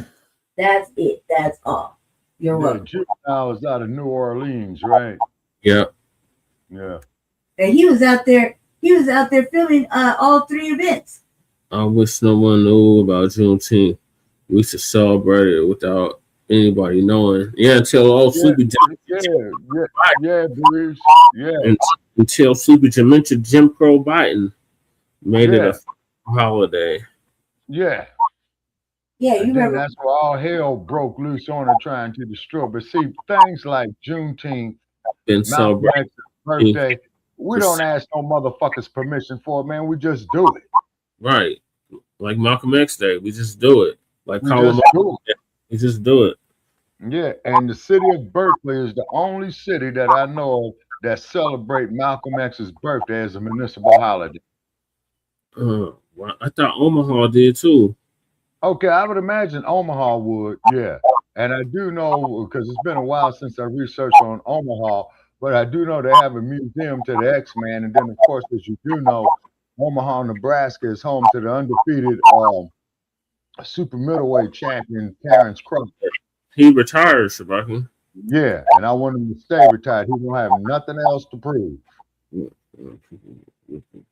Exactly. White people get the day paid off holiday for our day. Damn cool Keezy. Damn cool Keezy. Them motherfuckers need to be dropping off into the motherfucking reparations fund. Motherfucker. Ain't that a bitch? Yeah, Walmart too. Remember they was trying to hit us with the Juneteenth ice cream and Juneteenth this, Juneteenth that. Yeah. On Father's Day, they did that shit. On Father's Day. Father's Day is Pride time. Oh my goodness. Yeah, that's what happened. That's what they gave us. They gave us Father's Day for Juneteenth. Right. Oh man. And they got these Pride motherfuckers mixed up with Father's Day. Yeah. And we got Black Arts. Just a whole week. But outside of that, we didn't get shit. It's a weekend. No, it's a whole week. Black Arts Festival is all weekend. Oh, yeah, that's right, Bruce. That's how you knew your town was black, because we celebrated Juneteenth. Yeah. Well, we did too. Even though we're not as black as y'all, we celebrated Juneteenth out here for as long as I can remember. Yeah, but you all should have a history there in Colorado, Brother Chair, about the Black Cowboys. Yeah, we do, Shabaka. We have a whole exhibit down the street from my house at the library. Okay, so the next time I hit Denver, I have to go check it out, so I can put that there on my bucket list. I went to the Black Wall Street.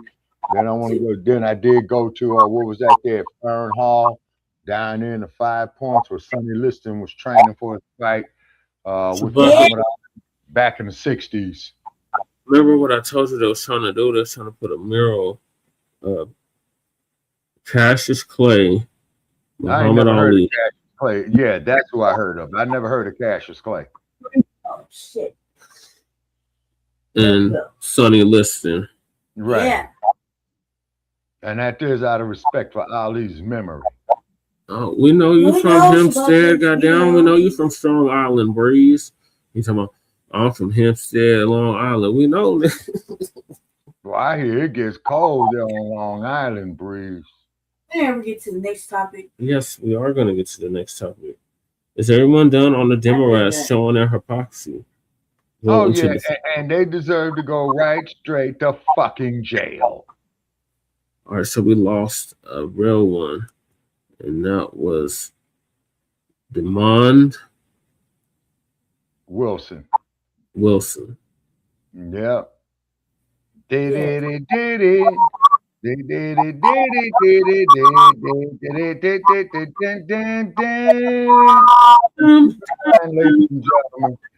I've been on the corner of 103rd and Central Avenue, and I ain't never seen Fred Sanford's junk shop. All I saw over there was Real Rogers Park that they turned into Ted Watkins Park. Jesus. Oh, wow. Okay, Shabaki. No, but may Demond Wilson rest in peace. Now, here's something that y'all going to find interesting. Okay, if you can go back and pull up a film called The Organization that was made in 1970 or 71. It was the third. You need to go with us, Peasy, and then you need to go to Japan with us too. Oh yeah, and then but there was a movie called The Organization, right? And there were two actors who we all know today that got their start. One was Demond Wilson. The other one was Ron O'Neal, who did Superfly. Chase Daddy, Ron O'Neal. Yep. Yeah, and this is a film, y'all, called The Organization in 1971. And the best chase scene that they got is down there in the BART. Now, the thing is, the film was made while they were finishing up the construction of the Bay Area Rapid Transit District. You see what I mean? Yeah, that sounds like a damn roller coaster, Shabaki. That shit is janky in spots. Oh yeah, man. Particularly when you ride that motherfucker from Oakland to Frisco, man, where you're going under Frisco Bay. That's when it's the jankiest. Mm-hmm. But the BART trains is the last trains of the subways where you can walk from the first car all the way to the back car. But you can't do that because now on these metro rails, they got it contained. They will put these two little carts together, as I call them, right? And then they'll hook it up to another one. And then when they was doing the metro rail in LA when it first opened up in the 1990s, I asked sheriff's deputies who was LA County Sheriff who was patrolling. I said, man, why y'all got it built like this? How come y'all don't have it like in Chicago, man? We could go through the whole train. And they said that's precisely why we build it like that. So when we decide to go chase and kill a motherfucker, he can't go through the whole train. And you said it was called The Organization? Yeah, it was a film called The Organization in 1971, starring Sidney Poitier. Okay. Damon Wilson was in it. He had a bit part. And Ron O'Neal was in it. He had a bit part. Yeah, Brooklyn Zoo is still like one of my favorite songs, like of all time. Like OBD called Long Island Shaolin. Yeah, that's what he called it. Okay. Yeah, I see it now, Shabaki. Oh, Shaolin is Staten Island. Okay, now please. It's a 71 American crime thriller star Sidney Poitier. It's the final film in the trilogy featuring of him as Virgil Tibbs. As Virgil, yeah. Following the Virgil, what kind of name is that there for a nigga boy? What they call you up there in Philadelphia? They call me Mr. Tibbs, motherfucker. That was a classic line that he made in the original In the Heat of the Night in 1967. Yep, In the Heat of the Night. I grew up on the heat of syndication, I guess. No, you grew up on the TV show. I liked it, the TV show. Now, here's something for you, not getting off topic.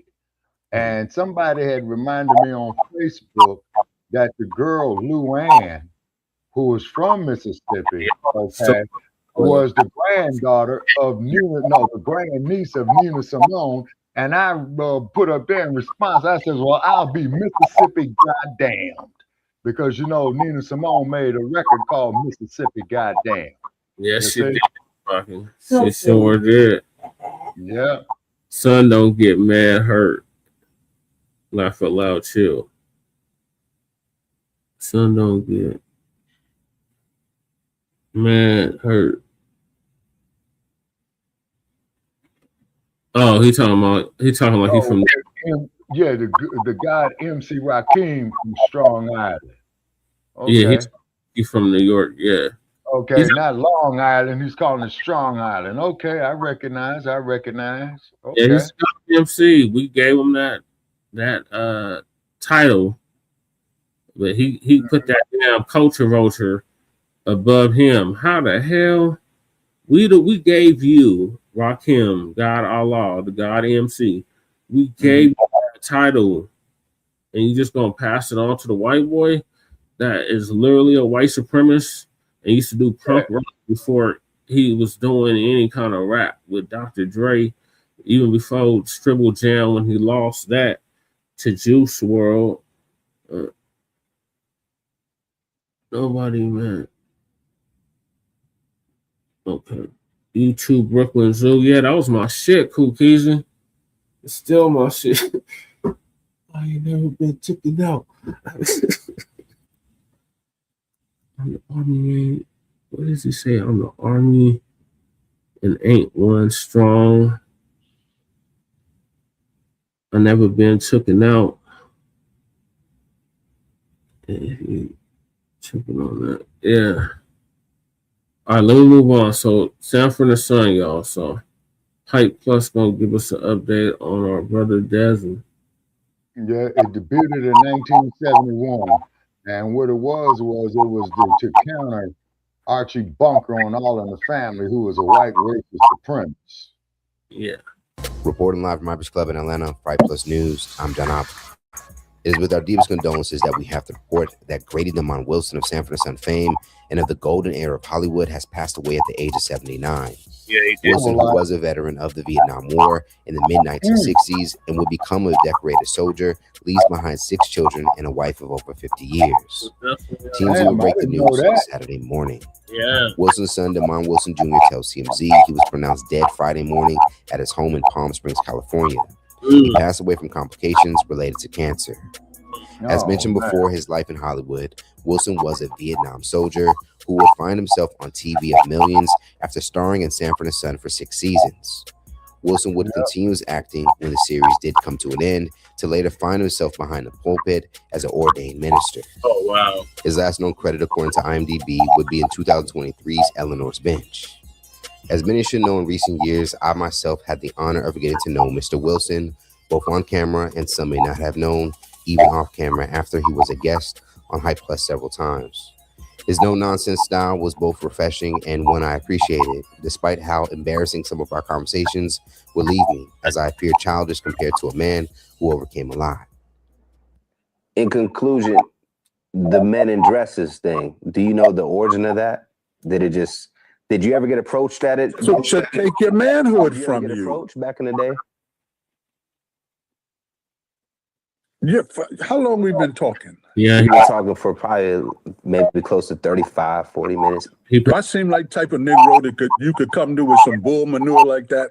People, I mean, Terry Crews got approached. Terry Crews got approached. He got groped by. Terry Crews is in a different era, brother.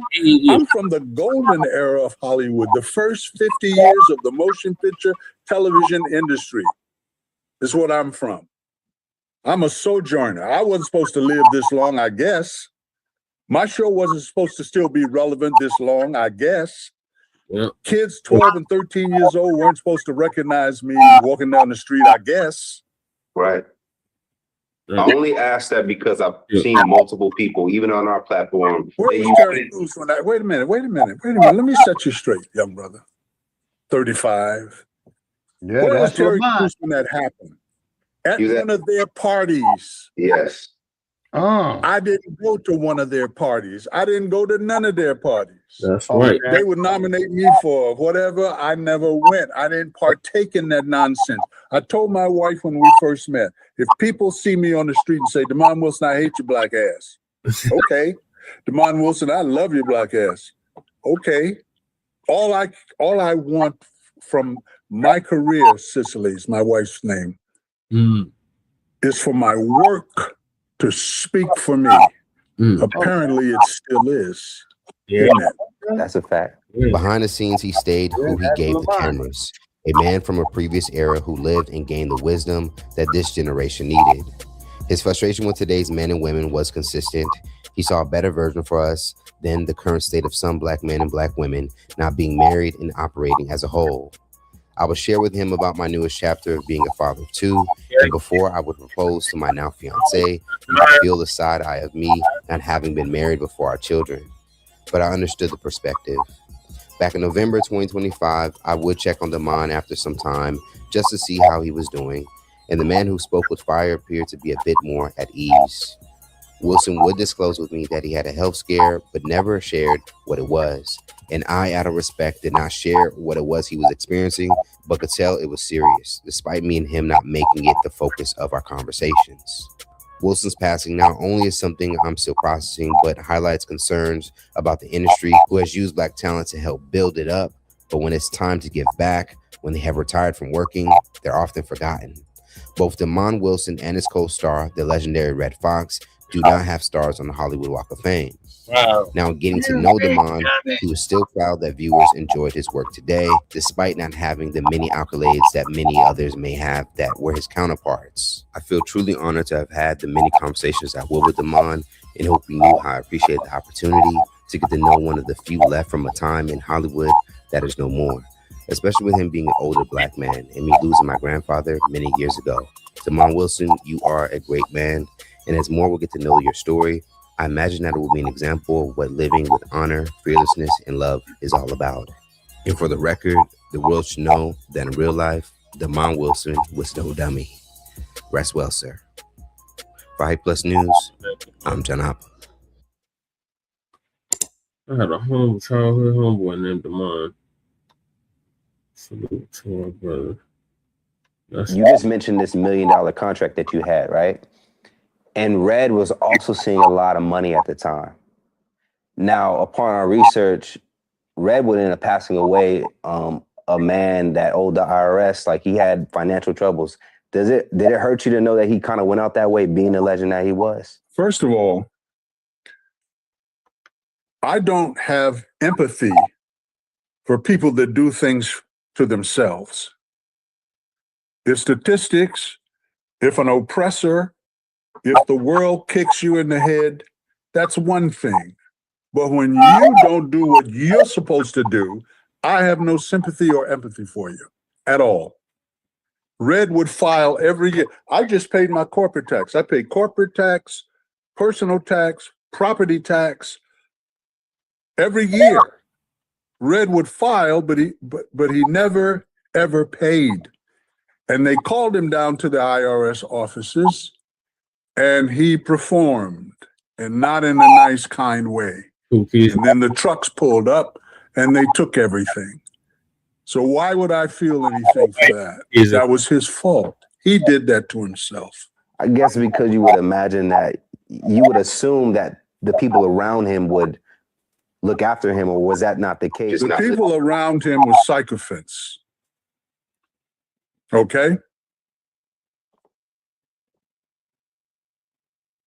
What are they going to say? They just there for the money. As soon as that went, they went.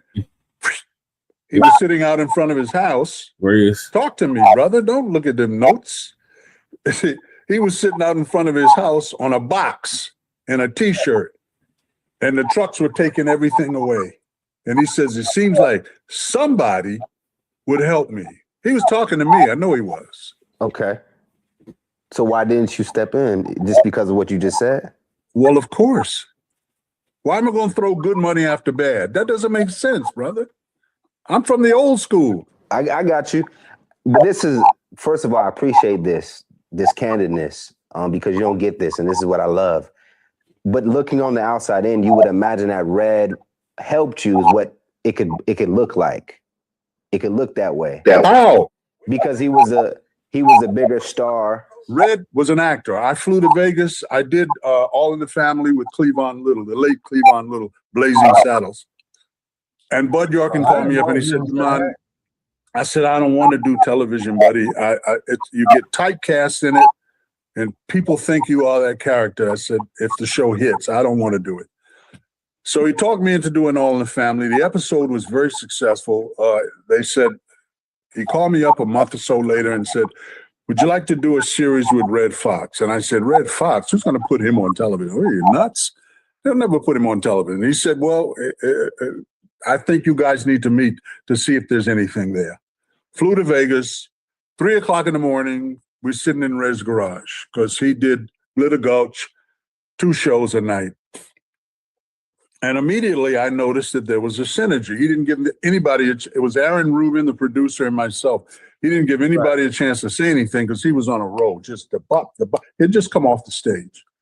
So what you have here is an older guy and a younger guy, both actors, going for a part. They cut his salary down $5,000. He was making $10K in Vegas. I had done 2 films and some other stuff, and the most that I'd ever made on Broadway or in a film was $5,000. Huh? They started off, they paid me $1,200, and they had that contract that I understand record producers use on artists. Babyface use it on TLC. The 360 deal. Increments. They give you increments, and if you don't go on the road to promote your record, you got to pay for that too.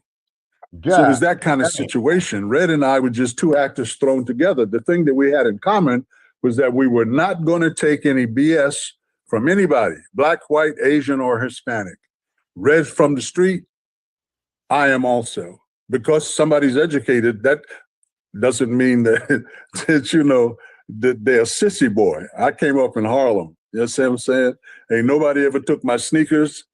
I played ball. Charlie Scott was my buddy, NBA player.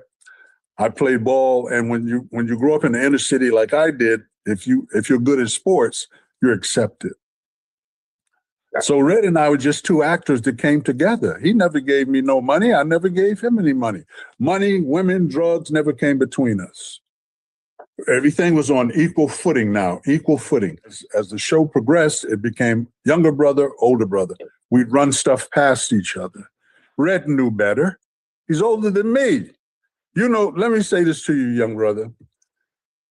When that series started, it was Red, myself, Aaron Rubin, Buddy Yorkin, and we were the big, strong four. Everybody was like the Musketeers, the Three Musketeers and D'Artagnan. When the money started coming in, I watched people lose their mind. Now, you would assume, since you like that term, that the youngest member of that group would have been off the chain. The youngest member was holding the reins. Everybody else was going nuts. Red was going nuts. He had all those old people from back in the day coming around him. Here you go, here you go, here you go, here you go, with the hands up, with the hands up. And I just sat back and watched it. My era was to be cool. I didn't want to grow up and break dance and sweat my clothes up. I wanted to sit back and be cool. I'm from the era of cool. You see me with a pork pie hat on? Yeah. I watched Red. I watched him. I study people, brother. I watched you for 5 minutes. Oh, you did? Yes. You did? I watch people. Now, my question. Does that answer your question? It answers it precisely. It might not be what you would. It's not what people probably want to hear, but I understand. I understand the perspective of you're seeing someone do something to themselves. I'm sure. Did you make any attempt to help at any point to say, hey, advice or a nugget of wisdom? Or we weren't together when he lost everything. Mm-hmm. Wow. Yeah. All right. So what are your final words for our brother Desmond? Yes, sir. Okay. And as I put it in the chat, Sanford and Son was kind of like a counter to Archie Bunker's All in the Family. Because All in the Family, I think, premiered in 1970. And we all know that Archie Bunker was a avid bigot, a racist, and what have you. And then there was one episode on there where they had to call the repairman for a washing machine or something. And there was this brother on there. Yeah. Okay. And then watching Bunker. Yeah. Cool Keezy said Grandpa used to piss him off watching Archie Bunker, right? But there was an episode where they had this brother who was helping repair the washing machine or something like that, right? So Archie Bunker said he was an arrogant black militant cat, and his son-in-law Mike said that he was a coon-ass Uncle Tom, okay? And the actor who played that part was a brother by the name of Franklin Seals, okay? He didn't go too far in his acting career, okay? And he played in the film where he played the character Jimmy Lee Smith in the film called The Onion Field, that was based on a true story of the murder of an LAPD police officer by the name of Ian Campbell in 1962. So anyway, Demond Wilson, had did the other shows called like Baby I'm Back, okay? He did some other guest appearances. And another show that used to give a lot of black actors work was a show called The Rockford Files starring James Garner. The Rockford Files. They had Isaac Hayes on there. They had our girl who was Lieutenant O'Hura on there on one episode, Nichelle Nichols. Yeah. Was on there and what have you. And then Lou Gossett was on there all the time as well, too, And that's where I got that line from when Sarge would come on there and talk that shit. And I say, come on, Sarge, we all know you're tough, because James Rockford used to be getting his ass whooped royally. Yeah. They used to whoop his ass royally. So, television show that was the same cultural era as Archie Bunker and the movie The Organization. Exactly. Okay. Yeah, cool. Keezy, The Rockford Files, man, pull it up. It stars James Garner as James Rockford living in a trailer, man. People hire him for these crazy cases. They don't never pay him. And then when he's trying to crack the case, man, he's always getting his ass whooped. Then he had a homeboy on the LAPD who would help him out, but his supervisor on the LAPD always wanted to throw Rockford's ass in the damn county jail. Oh, wow. And Dr. Daddy-O was in there, too. And what? Isaac Hayes, a soul music legend who would have been a staple on would have been a staple on This is AI, I guess. Oh shit! Conversation. Yeah, see how AI fucking with our conversation? Had a recurring role on Rockford's former cellmate. Yeah. That was Gandalf Fitch. Yeah, Isaac Hayes. Yeah. He was Rockford's cellmate up in San Quentin, right? Now the thing is about Rockford, he was an ex-con, right? And then he got a full part, and so but the cops will always keep fucking with him because he was an ex-con. Then Rockford had his no good weasel ass partner by the name of Angel Martin, who would sell his soul to the devil. You know what I'm saying? It was always getting Rockford in some shit, you know? Why does that sound familiar? The Yeah, Rockford. yeah. Oh, yeah, man. Yeah, pull it up, man. Yeah, you can pull up the past episodes. It's set in the early 70s because Rockford used to drive a 74 Firebird, which is a very, very popular car in my teenage years. I got a homie right now who's on the same who's in the same pod with that guy Jeffrey Dahmer. Whoa. I thought they murked him. Yeah, I thought they kicked Jeffrey Dahmer off the planet. Him like 20 years, 30 years ago. Yeah. Yeah, because he was out here in Lawrence. They had him out in Lawrence, if I'm not mistaken. Yeah, I think they had Jeffrey Dahmer everywhere, man, because that motherfucker there was notorious. We got the Supermax out here, Shabaki. Yep. Yeah, down there in Colorado. Yep.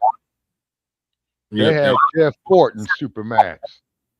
Yep, they had Larry. They still have Larry Hoover. Yeah, Larry Hoover ain't never getting out. But they commuted the sentence. Yeah, that was at the federal level, but for him to get out, the governor of Illinois would have to grant him a pardon because they got him in Illinois. In the state, you see? Yeah. Okay, Cool Keezy says no, the brother that murked him. Okay. The brother that murked him, Mrs. Selly?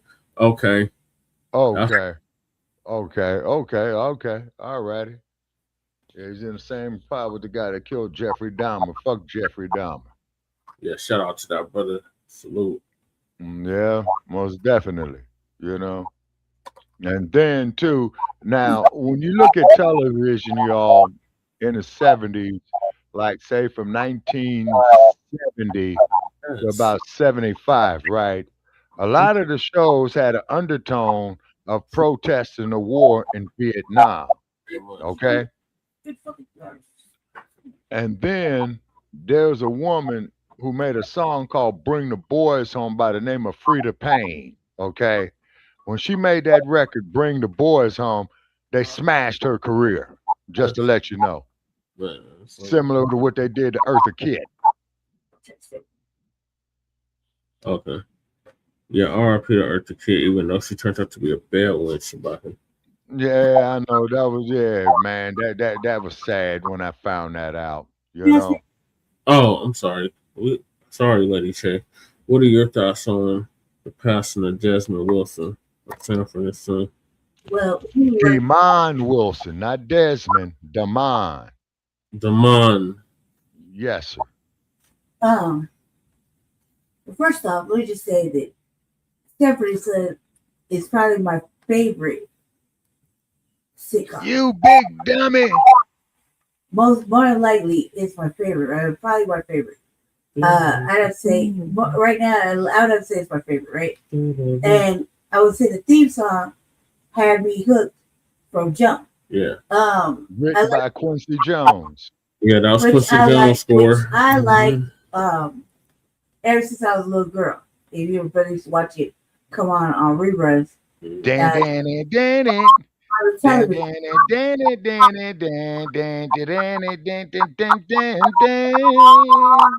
back to what I'm saying. So I like the whole show.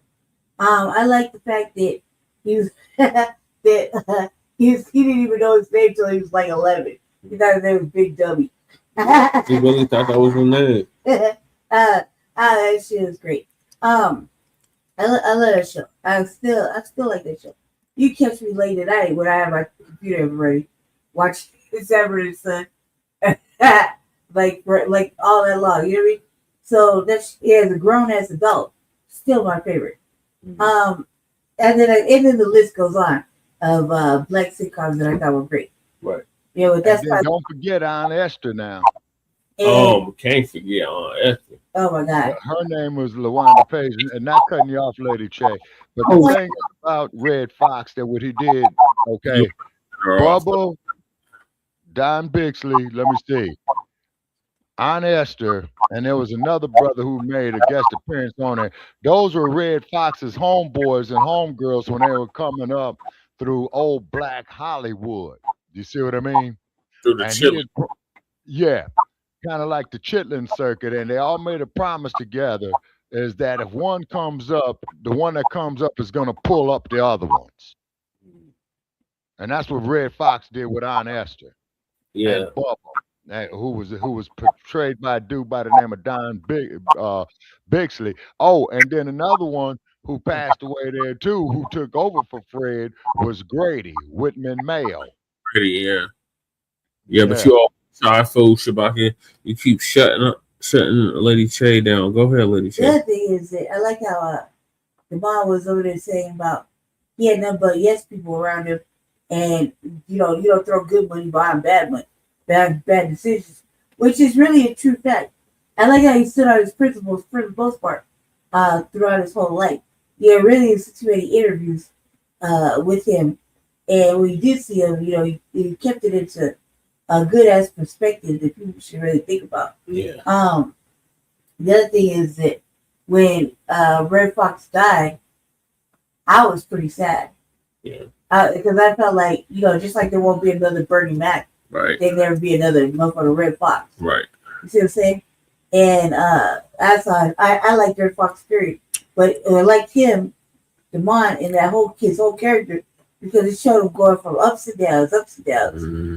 with Red Fox. You know what I mean? Yeah. So I liked it. That's what I wanted to say. Go ahead. Yes. So, R.I.P. to Damon Wilson, who played Red Fox's son, Lamont Sanford, on the hit show, television series Sanford and Son. They talk about Red Fox, and his little homeboy. He had a little homeboy too on the show that he would run around with. Mm-hmm. He did. Yeah, I had a homeboy named Damon too. I think he's unfortunately or dead, but I did have that same name. My mom used to call him Demon. She's like, "You hanging out with Demon again?" Now, another actor out of Los Angeles who got some notoriety for his working was an actor by the name of Gregory Sierra, who played Julio. Shabaka. Do you know any Collins? Do I know any who? Collins. Collins. No, the only Collins I remember, man, was Collins Restaurant, man, where we used to get some good ass cheeseburgers in the 60s over there off of 51st and Western. Then there was a woman that James Brown produced by the name of Lynn Collins, who made a record called Think. You better think about it. That's where I was taped. What's that? That song. Yeah, Think by Lynn Collins. It was produced by James Brown. But keep in mind that Aretha Franklin made a record too by the same name. You see what I mean? Oh, wow. You better think. What you think of trying to do to me? Oh, yeah, think. And then Aretha Franklin, her backup singers was a group called the Sweet Sensations. And those, in fact, were Aretha Franklin's sisters.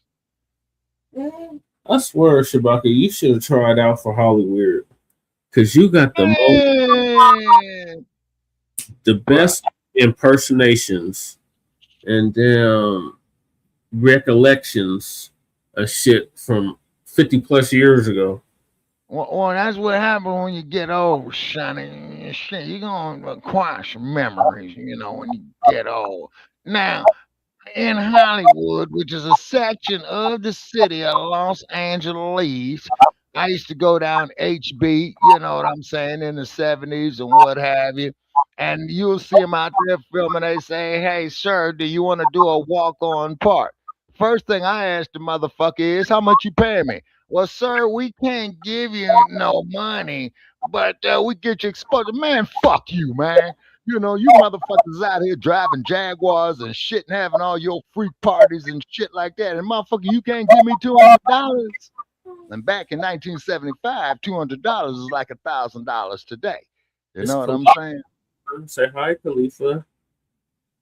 Mr. Ew. B1. She's like, why are you doing this today? He's on Justin. What on me? Ew.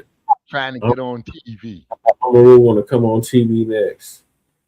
He's waiting in line. The B1 kids are active now. They got the Zoom. Yeah. I'm about to spray them with some catnip.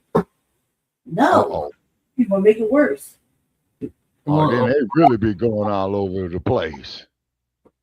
The Zoomies. Oh my God. Fat ass, wide back, half ass fucking cat. I'm so big. The late night. I'm a big boy now. Amaru getting big. Yeah. Yeah, that motherfucker is. Really? Yeah, he's definitely a male cat. She got like, put your tail down, leave a little for the imagination.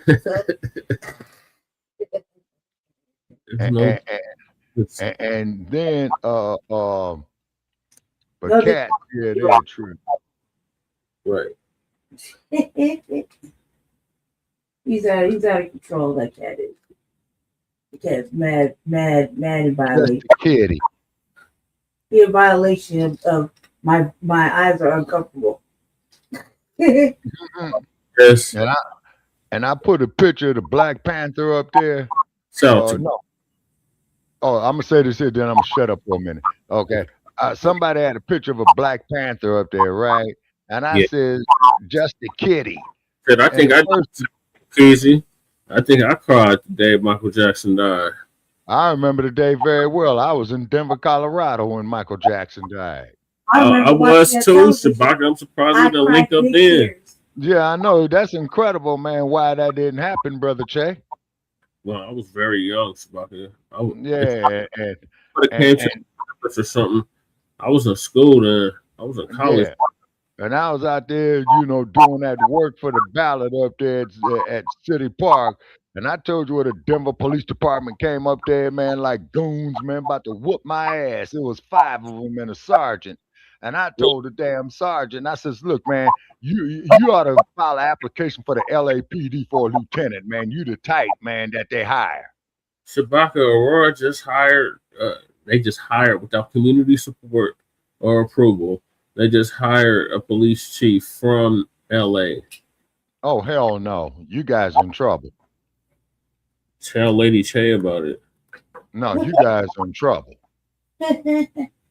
Yeah, everybody cried Cool Keezy when Michael Jackson died. I cried when Prince died. Yeah, I cried when Prince died too. Yeah, right behind Michael Jackson. And do you know, man, that they were planning a concert together? Yeah, they were. That would have been epic. Yeah. Oh, yeah. When I was a little girl, it's Prince music. Oh, yeah. I remember when Aaliyah died, 2001. That's my birthday. And Breeze. Aaliyah in my car screaming she passed. It was like 3 a.m. Yeah. Next died. I cried when Shock G died. Yeah. She sure cried did. When Tupac died. Definitely cried when Pac died. I cried when I just recently when Neely Fully Jr. cried. I cried big motherfucking tears when that happened. Jesse was like, "What are you crying?"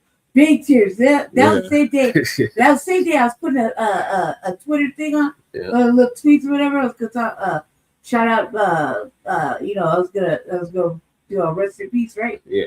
And rest in power. It's today now. And motherfucking As soon as I send it through, Black History Month, y'all. Twitter blocked me for life. Everybody's gonna be extra black this month. Right? They yes, sir.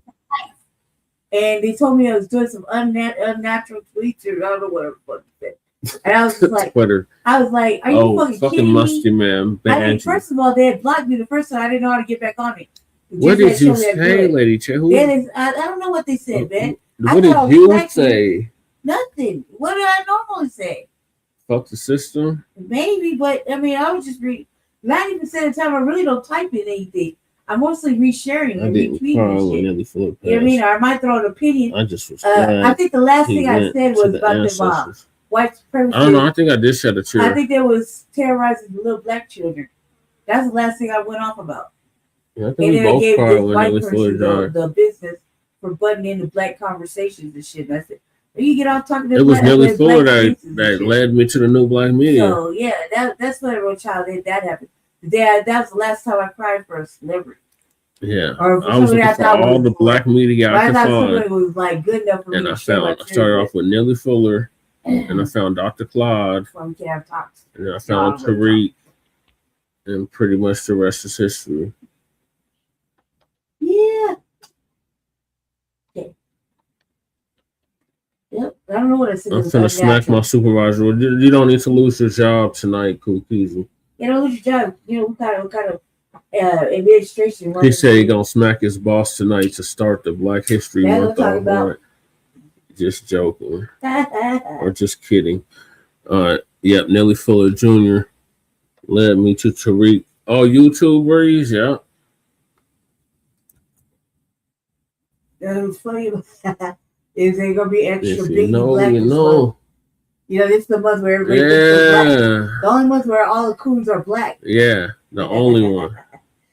You hear the most black empowerment. And then you let them tell it. They've been black for 365 from the days. boule. But you really want to know, I've been month. thinking they've been black only for that month and cooning for the rest of it. It was Anthony Browder. Oh yeah, I used to check out Anthony Browder too. Shout out to Anthony. Cooning coats what You gotta see Hidden separate Colors things, about that. We gotta put that on your next movie list. You gotta watch the whole 1 through 5 of Hidden Colors. And Wait, we didn't find out what he thought about fucking the last movie we recommended. No, we got that from him. He said it was horrible. Time, yeah, I finished it, boy, and I'll never forget the brother sitting there on the beach looking at that 2-by reading a book, and he was just caught up with all this rage. Yeah. Yep. Okay, Hidden Colors 6. Yes. Hidden Colors 6. Yep, it's dropping this month. They're about to release the trailer sometime this week. Yeah. And that is film about all the great black inventions, right? Like, look, it don't stop. Yeah, it's all of that, Shabaka. You would think that everybody would learn a lesson and leave motherfucking Tariq alone. Because considering that them on the YouTube motherfuckers right that are now. talking shit about Tariq ain't never Probably did live nothing streaming. for us. That's what It hasn't dropped yet. They That's can't what do none Bacc of that until it drop. Media. I'm just responding to the chat, but go ahead, let me say. What I'm saying is, speaking of Tariq and shit. Oh, Michael's in the building. Hey, Michael. Okay, what we got here, there's a ninja that plays all the Hidden Colors. Let Lady Che finish, Shabaka. Go ahead, Lady Che. What I'm trying to say is, given that, you know, like, it doesn't stop motherfuckers from grifting. Still, fucking 10 years later, off of and talking shit about Tariq. Yeah. When knowing the same motherfuckers that are talking shit ain't never gave us shit. Nope. They never did nothing, but they want to say the FBA, we the FBA ain't doing shit or whatever, and we just blindly following motherfucking Tariq. And I'm thinking to myself, like, what the fuck does any of these motherfuckers ever do? Yeah. Ain't nobody gave us documentaries to learn from, books, a motherfucking holiday, a whole fucking Black History Museum in LA, of all places. Right. Right? In the West Adams district. Motivational fucking conversations to keep us in alignment and focus on what we're supposed to be doing. But it reintroduced Tutnese, I guess in the holiday. What else? Fucking all sorts of shit. Showing us how to call out motherfucking tethers and anchors and ask you the right questions, right? So I'm like, what these motherfuckers that over there picking on him and talking shit all the time, like for example, Morris TV or whatever, Oh God! and another dude that's been making his way around the new Blacc Media fucking revenue. No, cuz no, not him. Jesus Christ. That the fucking eggs and grits motherfucker, right? Oh. Yeah, him. Right? So, you know, especially him. I'm like, how the fuck you gonna talk shit about anybody doing anything for the Black community? What do you do? Right. Right? What Shout did out he to do? Alpha. He exposed that. Right? Not only that, but like, and we're talking shit about anybody else. It's Massey boosty, signal boosty, whatever example. Give me a prime example. Black Alpha Network. Yeah. Like, these motherfuckers don't like Black empowerment. Nope. They don't like Black empowerment. They don't like Black motivation. They don't like Black encouragement. Any of that. That's all. That's what I've took a gander at lately over the last week of watching this shit. Watching us. FBA is called cancel culture, right? We are the ones that produce cancel culture. Yep. And this is just before there was ever given any kind of name or whatever. Right. We talk about it as usually FBA canceling out a motherfucker they like in the community. So now we start putting a thing on it. So it's cancel culture. We cancel culture. Not the whites, not the OTBs, but FBA, cancel culture, right? Right. So you would think that these motherfuckers would get a grip and stop talking about a motherfucker that keeps everybody empowered and focused in an alignment to go out and get in these fucking politicians' faces and shit and spew the truth. You would think they would just stop talking shit and stop trying to grift off of old boy. Who give a fuck what he did That's with that? the only way they can or get what he views, wrote or like whatever. They Jay. always go with the past. It's like you can never grow up. You always gonna be a Bacc. That's the only way the mops can get views, Lady Che. This and that, right? Oh, not to mention how many books he wrote. He gave us, right? He has like 2 books. Yeah. Right. Not to mention. Yeah, the Art of Mac and the Foundational Black American How many motherfuckers did he put in the race documentaries baiter that we would have never known about? that I just lost. God damn it! You did.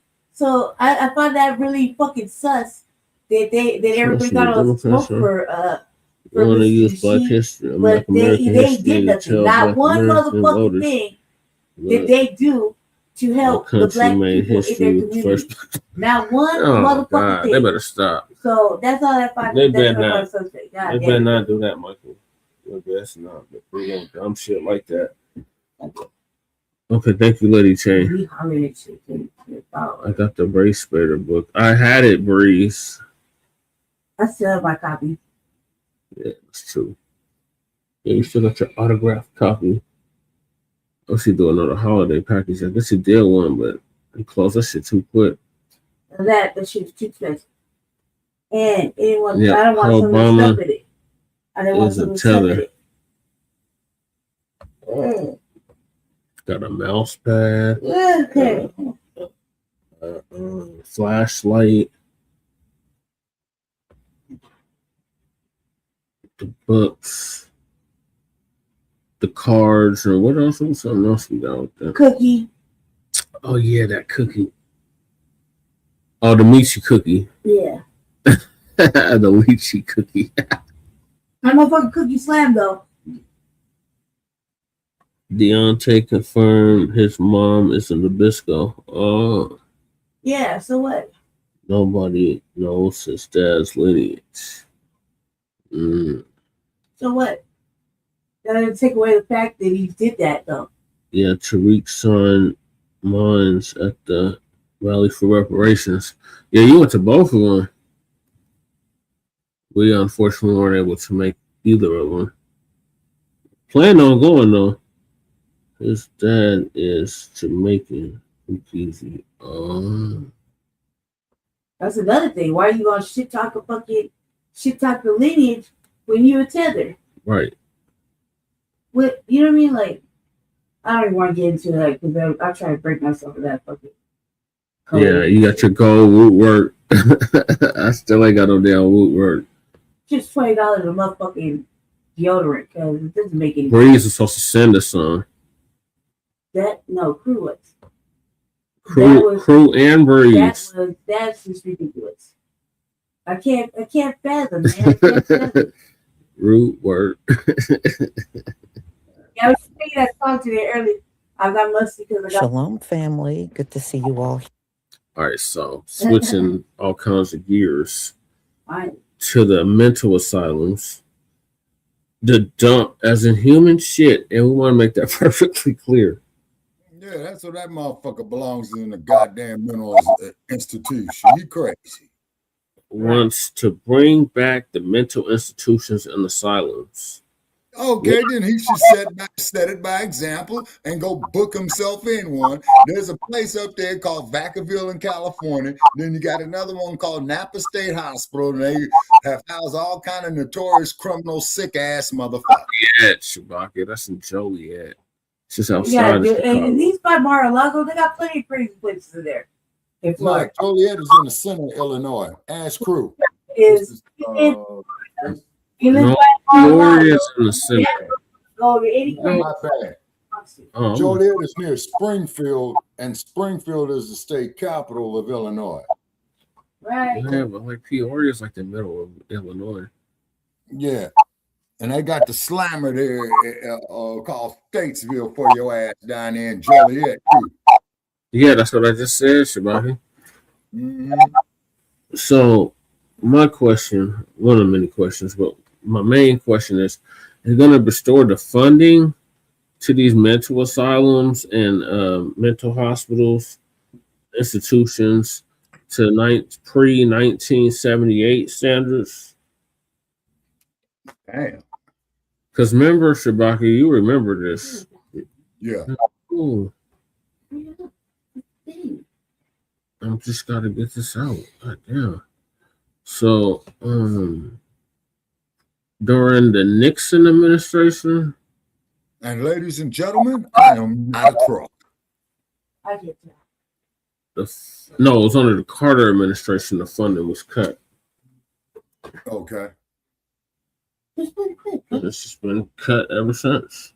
So Lisa's going to give us an update on the Jump's new plan to reopen mental insane asylums and put these crazy people that we see walking our streets every day in them involuntarily. Yeah.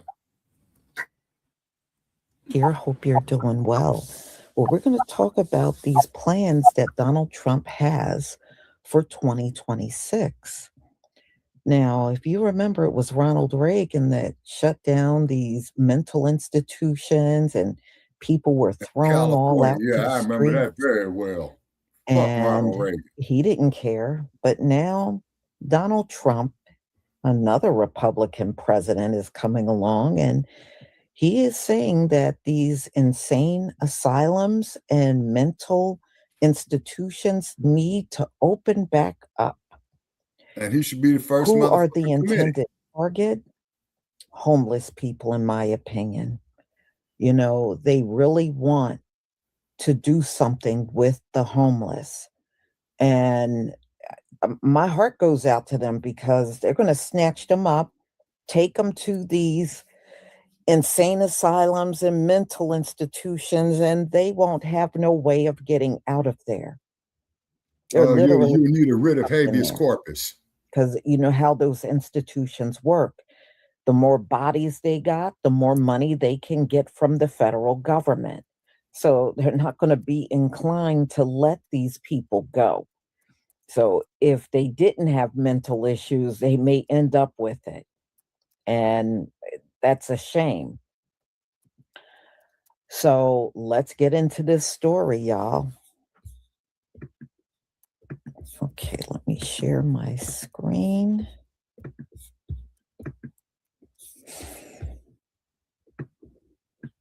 Okay, please give me a 1 if you can see my screen.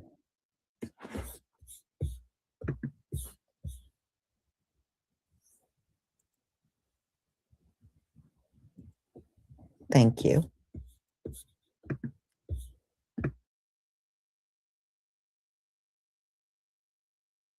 No, we got to get rid of cashless bail. They got to pay, got to have bail.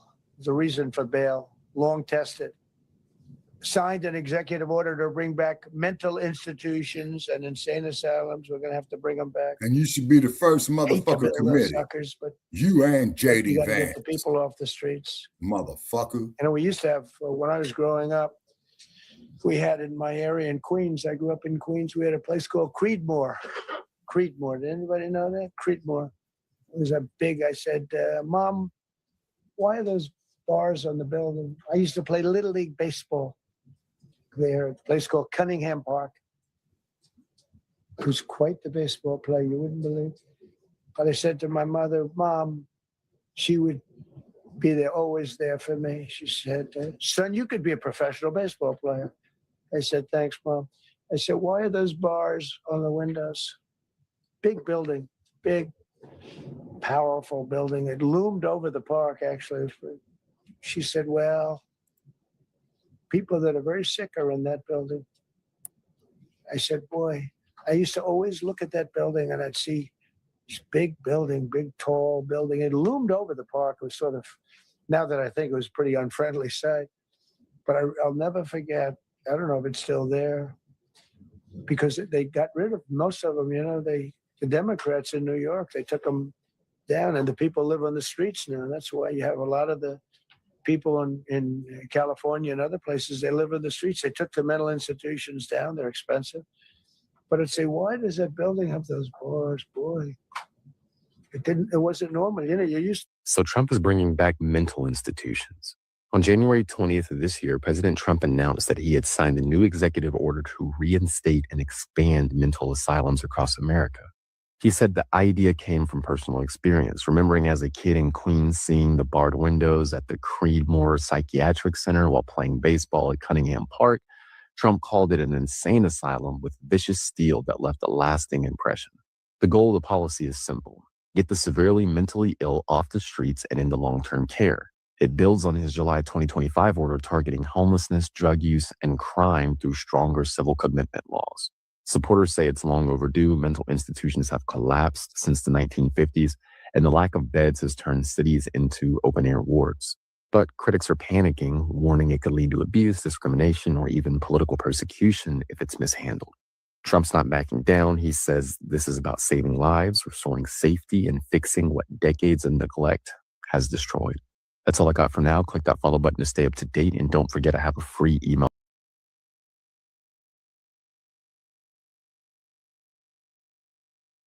As Bree says right here, yes, and put all them crazy ass Nabiscos in there. Okay. All right. The dump wants to, now this is Michael.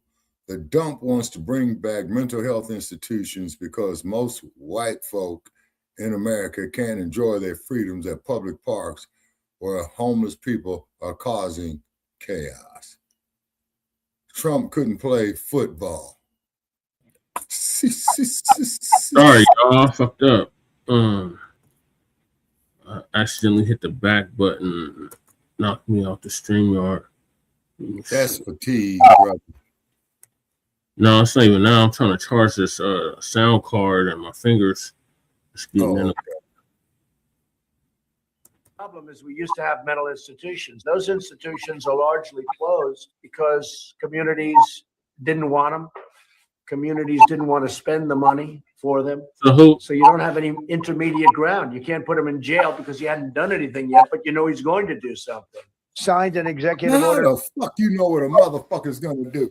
And dumpster, if you so got that insight, then give me some Democrats in goddamn New York, table they took numbers them to hit. down, and the people live on the streets now. That's why you have a lot of the people in California and other places. They live in the streets. They took the mental institutions down.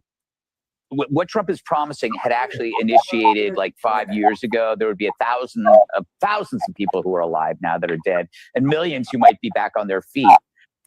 The United States just took a huge step backwards in regards to homelessness and mental health. Trump's new law allows states to forcibly institutionalize people who are homeless or mentally ill, and they haven't even committed a crime. As you watch news presses and people talk about this new bill, what they're forgetting to tell you is this. It might sound like it's a safety concern, however, but forced institutionalization was abolished years ago, and it was done for a reason. People, including children, were locked away abused, over-medicated, hurt, neglected, forgotten. Medical experiments were done on them without their consent. Places like Willowbrook and Belchertown State School weren't hospitals. They were places for the unwanted. Now, under this new federal law, it gives permission for states to bring back these institutions, which means if someone deems someone mentally unstable, bam, they're right back into an institution without due process, no trial, no nothing. And you. I know, Michael, it was before Reagan. It was under Carter, 1978. It hasn't been the same. No, Brother Chad, I was talking about Reagan when he was the governor of California. No, I'm not talking about Susabak. I'm talking about Michael, what he said earlier. Oh. I'm trying to catch up on the comments. It's like a gang of comments. Something like the video. Continue. I was just trying to catch up on the comments. Could be locked away. We already failed this population once already. We closed those places for a reason, because civil rights matter, because community-based services and housing actually helps people, not trauma, not cages, and not chemical restraints. If you care about mental health, homelessness, or disability rights, you should be alarmed. Speak up. I agree, Bruce. Demand funding for real solutions like housing, food, mental health support, and dignity, because this is not helping. This is repeating history. Yup, Trump's bringing back mental hospitals. At these buildings we have in Randers Island and Queens, we're talking about those abandoned ones upstate, like the huge facilities. Talking 1950s, you used to come in the white van, put you in the straitjacket, and drag you upstate. These facilities have been empty for decades. Now he wants to bring them back. The one on Long Island called Pilgrim had its own power plant and railroad station. They house over 15,000 patients. These are like small cities. It wasn't like the best time for mental health medicine. A lot had shock therapy. They'll put them in these baths for hours and warm water to relax them. A lot of the treatment wasn't really safe. There's even a cemetery at that facility for all the patients that didn't make it. They ended up closing these facilities because the Fed money wasn't coming in. The medication would help. More outpatient. Pretty much letting hospitals and companies deal with the issue instead of state and Fed. I'm assuming this is his way of cleaning the streets with all the mentally ill and addiction we have in New York City. So yeah, we're going back to the 1950s. This executive order, which you signed yesterday, which criminalizes homelessness, effectively making homelessness in the United States illegal. There's been a little bit more detail to this, and it's even more disturbing than the first in many ways as well. So the ACLU has been looking at this, and this is where the source comes from this particular standpoint. And they're saying that so in regards to this executive order, where Donald Trump is making homelessness illegal, and also giving more powers to the police and funding to clean up the streets, as he puts it. It also, if you have a mental disability, you have mental health issues in the United States, and you come under the bracket of not in permanent housing, you will be forced into an institution.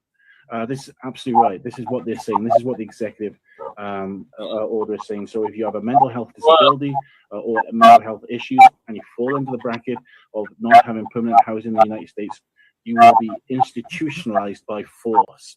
Folks, the source for this particular one is ACL.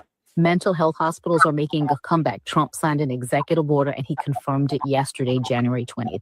Yes, he wants mental health hospitals back in play because he says the mental health crisis that is in addition combined with the homelessness is out of control. Like it's at crisis level.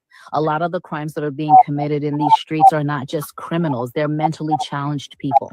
So back in the 50s, mental health hospitals, asylums were prevalent. They were everywhere. There were these big, scary hospital-type looking buildings with bars on the window. People would hear things like there were padded rooms and people would be in straitjackets, and it was all in all those kind of movies. But apparently that's really how it was inside these places. He says that there was a big one where he lived in Queens called Creedmoor, and he remembers it, and he thinks that they need to make a comeback, so he signed an executive order to bring them back. Of course, there are people on the other side saying it might not be a good idea because how is it going to be managed? How is it going to be regulated? What's going to be the oversight? Because all kind of things could happen to these individuals, like, discrimination, abuse, all kinds of things, right? And those are valid concerns. But when you hear about these mentally challenged people in the streets of New York and all over the country, I reference New York because the guy that unalived that woman by setting her on fire in the subway, he was mentally ill. So I think we need to get them somewhere, and regular hospitals cannot take them because they are not trained to treat those type of mental illnesses, bipolar, schizophrenia, whatever those really, really challenging mental health issues are. Regular hospitals are not able to treat them. So they need to be in their own place so they can be treated. I mean, they're human beings.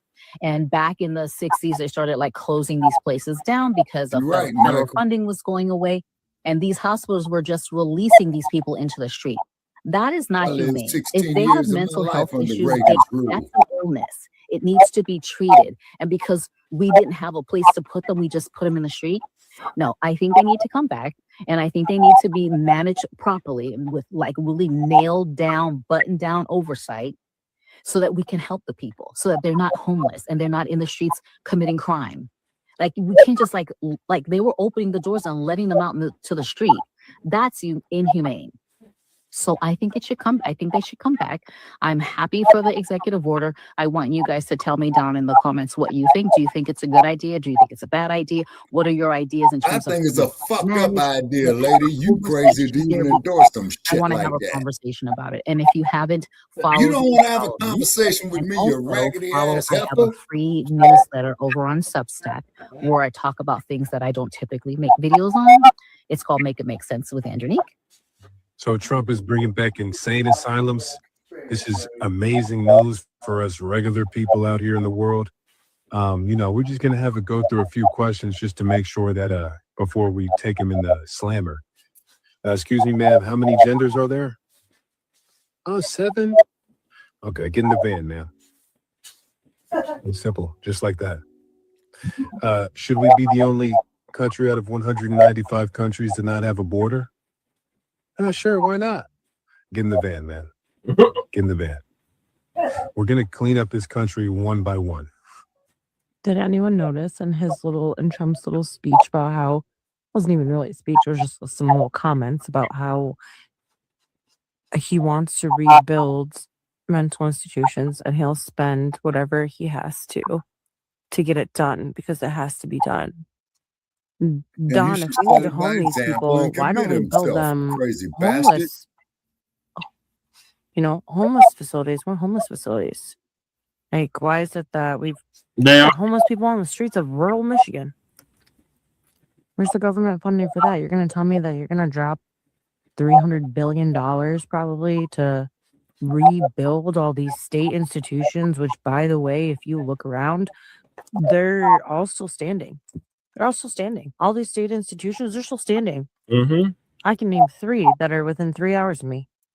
So why not redo the infrastructure of those? Why are you talking about rebuilding new mental institutions? If we're really just housing people and medicating them, then we don't need to, advance our technology to do scientific experiments on them, Don. Why do we need to build these new facilities? Scares.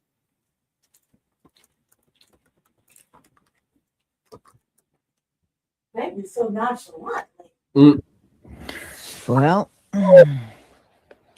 they don't want the people on the street, and this is a way to make money off of the homeless.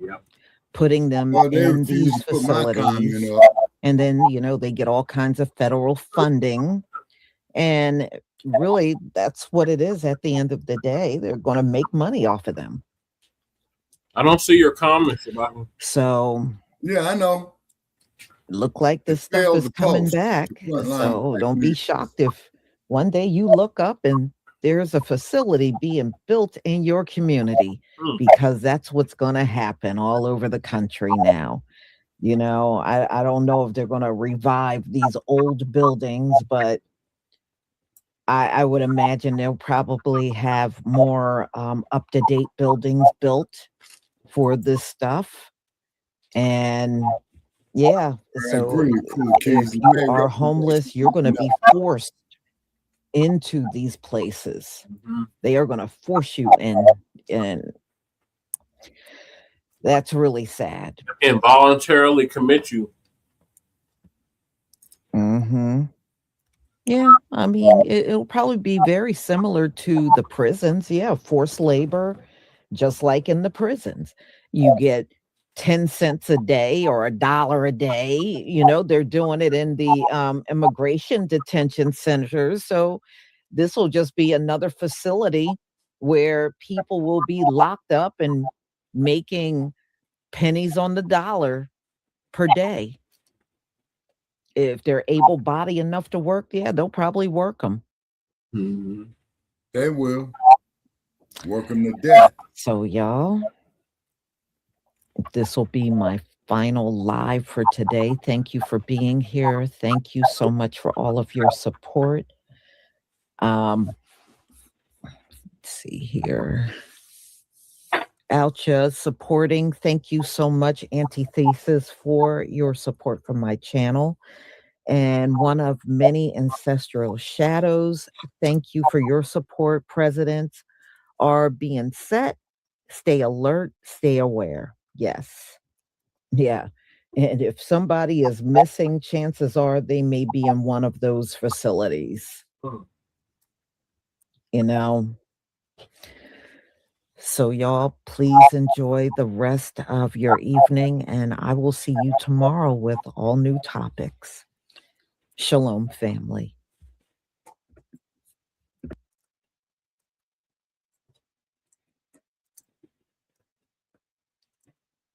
All right, Shabaka. They trying to bring the Asylums back. Yeah. Is anybody familiar with 5150 mental health doctors? I've heard the term 5150, But you know you're crazy. Yeah, Lady Che, because they do a lot of that shit in California. Yep.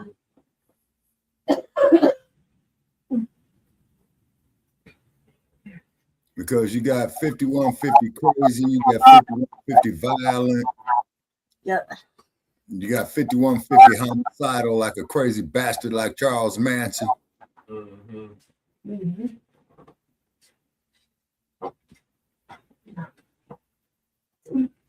And these Omegas, broad trying to tax them to death in Virginia. The mental asylum. And then he says they building data centers all over the place. Yep, that's what Lady Che be talking about on the RBA. Okay, so which means is that all those data collection centers are tired of being in California. They've been making their way in the last couple of years. Yeah, they've been making their way further east.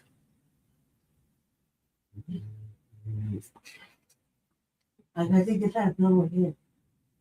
Yeah, well, she about to have surgery too, Michael.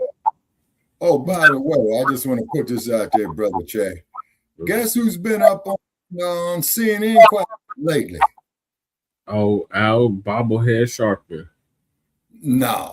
Remember our girl Jamil Hill that cussed me out when I tried to reach out to her? Oh my gosh, she's back. Yeah, man. Yeah. This is Jamila Puke. That's what Professor Black Truth calls her. Jamila Puke. Yeah, gonna cuss me out on Stinky Bird.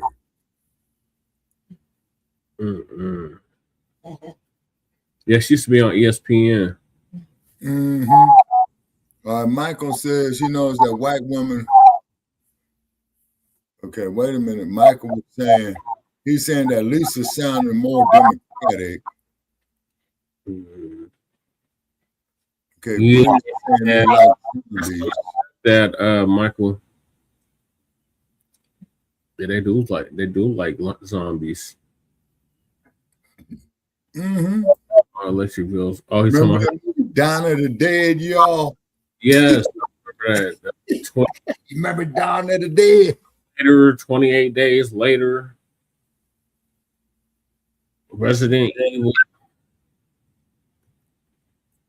Yeah, well, they had to go kill all the dead people, the zombies walking, and if they bite you, you become one.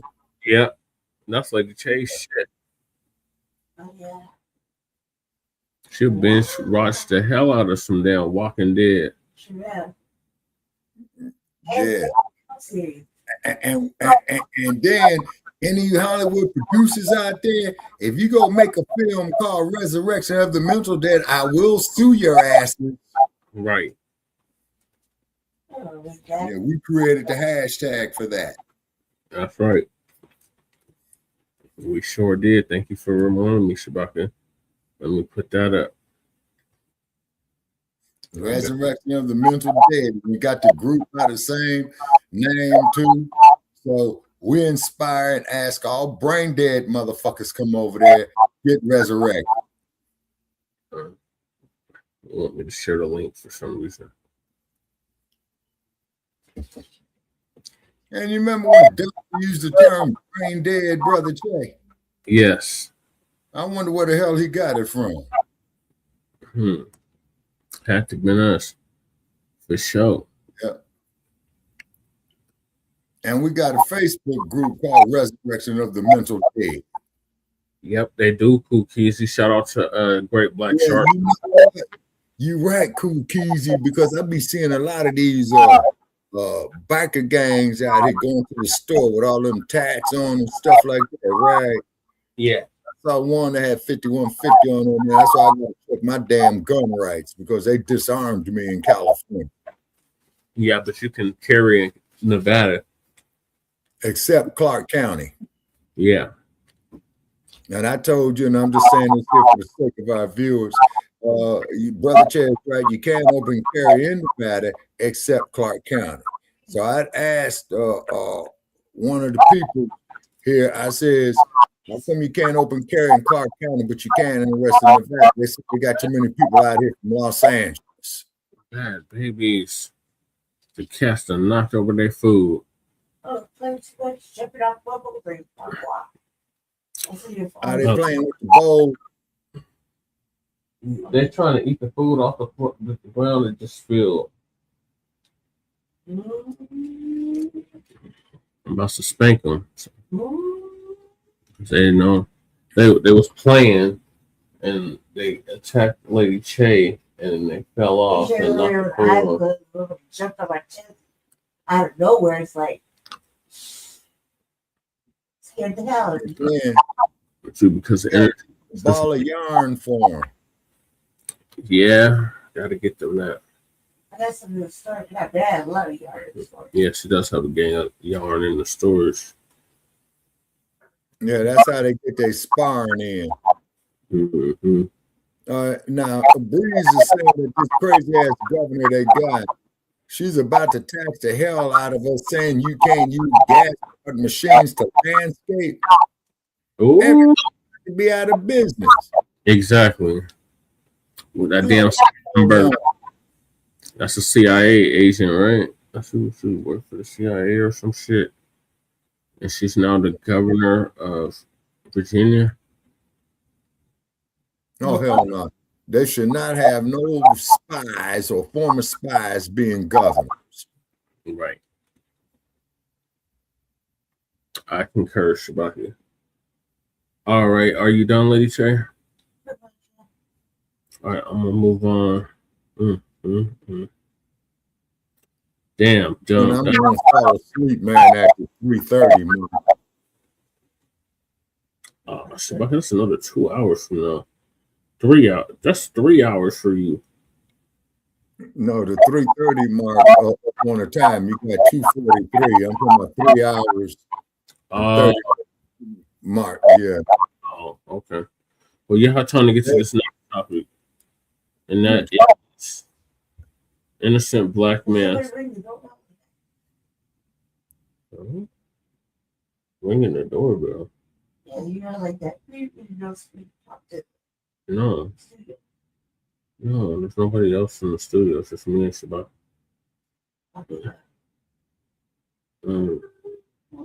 Innocent black man sitting in car brutalized by white cops. Lawsuit exposes cover up. Damn. Just because the brother was sitting in the car. Yeah, like they did Mario Woods. Yeah. No, Mario Woods was not in the car. Who was it? Was another brother Shabaka that they Yeah, killed. there was one they killed in the car, and then here's one for you. Tynesha, this is out of Riverside County in the 1990s, where she was sitting in the car. They saying she had a firearm in her lap, but she was knocked out. They don't know if she had a stroke. They don't know if she was ill or whatever. But the Riverside City Police Department in California, they shot and killed her. I think they put 90 bullets in her. Jesus. 90 bullets. That's Tanisha Miller, I believe is her name. That's beyond overkill. 90 bullets. Yeah. Mm-hmm. They're just unloading rounds and rounds and rounds. Yeah. So which means is that they emptied their clips and reloaded and shot her again. Multiple times, Shabaka. Yeah. Because what's a 9mm clip, man? You got 15 down and one up. Well, you put one up in the chamber, then you got 15 in the clip, right? Yeah. Yeah. That is correct. All right, I'm trying to see where this was. Okay, and Bree said he's not worried about Minnesota because he said they still catching him. Yeah, they are. Y'all getting that nor'easter right now. Yeah. There's no white people for that. Yeah. The chemtrails are back. They are. I've seen them out here in Vegas. I haven't seen them in Denver yet. Yeah, brother Trey, they had chemtrails all up here, all over the skies of Las Vegas, man. Because you know they got another Air Force base out here. Just like in Colorado, you all got the got a couple Air Force. Wait, not only you all got the Air Force bases there, you all also got the Air Force Academy there. Yeah, that's in Colorado. Yeah, down in Colorado Springs. Yeah. And we got Buckley. And we had Laurie. We had Laurie. And what was that one that y'all had them great big old golf balls at that they saying was satellite communication things that were for? That's Buckley, Shabaka. But now it formed Space Force. And man, when I was growing up, I played golf in Colorado. I got a guy who was playing golf in Colorado. He came out here. I was just a little girl. And we got a house in Aurora. And I remember that some of the golf balls, I thought God was playing golf. And this is his favorite place to play golf at. He got a line already ready just to tee off in somebody's ass. That's what I used to think about when I was a little girl. I was like, tell my brother, like, God playing golf out here. That's where his golf balls are. My brother, like, yeah, because they look like golf balls. Yeah. But it was something else. I was like, and when I ran for office, I put that one of my little back banners to the website or whatever I was doing. And I was like, I didn't like them because that's a steeple. That's like one of our things that you in Colorado. The balls. Yep. I don't know what they call them. Giant golf balls. There are satellites, Lady K. Yeah, I still don't know what the fuck they do. You're talking about Tanisha Miller, Shabaka. Yeah, that was her name, Tanisha Miller. And that case was 1994. 98. Okay, yeah, I knew it was in the 1990s. Yes, sir. Okay. And then, also, too, y'all still got them damn golfers there in Colorado. Everybody's on blues out here. I don't know. It don't matter. It doesn't matter. The fact is, he's gonna fucking put everybody, lock them up unnecessarily over thought crimes. Is fucking. That's the real problem right there. He said, "No. Crime, you just think you're gonna do it, or you don't like however you word it. That's a thought crime. That means you're guilty. That's Minority Report. Trump just said a thought crime. He just said it's called conspiracy. He just did the You remember that Minority Report, Shabaki? I've heard of it, yeah, but I never saw it. Oh my God, I've got to put that on my watch. But basically, a thought crime is like, something that happened yet. Basically, he insinuated that everybody's about to commit a crime or whatever. Yeah. So they got to get picked up and they will be held, in a motherfucking facility for rehabilitation to get housed or whatever. That's what they say. But knowing damn well that they try to lock it up to motherfucking unhoused in jail, and nobody looks for them there. That's why when people die, nobody asks any real questions. Yeah. And the police don't got real answers. Speaking of which, somebody just died. They were found unresponsive in their cell. Well, being it's an institution. One thing that sometimes they check you in when you're having a meltdown for like 2 days. That 2 days can feel like a whole fucking month. Yeah. You're not used to it. You're not used to being in those facilities. Used to be outside. You know what I mean? So those fucking those things that collect all your Social Security money, they put on hold. You're in there for a minute. You gotta get reacclimated. They just keep you drugged up and therapized, allegedly. But we should ask because our main anchorman just got out. We should ask Mel how it is. Yeah. Because he was our political prisoner. Right. He just got out and he's an half out. You're like a 10-year bid of beating up. Yeah, we'll try to get him on tomorrow. Yeah, mental health place. He's supposed to come through today. So we might be able to get him on part 2. Okay, I pulled up the whole thing about Tanisha Miller, Shabaki. Okay. Do you remember Bueller Love? Yeah, I remember the Euler Love case very well. Margaret Mitchell. Margaret Mitchell, name rings a bell. Was that the homeless woman that was shot by the cop? It doesn't say homeless, it says elderly, mentally ill woman. Shot by the LAPD officer in 99. Okay, that was the one pushing the shopping basket. They said that she threatened them with a screwdriver. Yeah, that was the lady, man, pushing the shopping basket. And the woman did not weigh no more than about 120 pounds wringing wet. And the coward-ass cop who shot her was a crash officer. And this motherfucker was built like a heavyweight contender. 6'3", in shape, weighing about 220.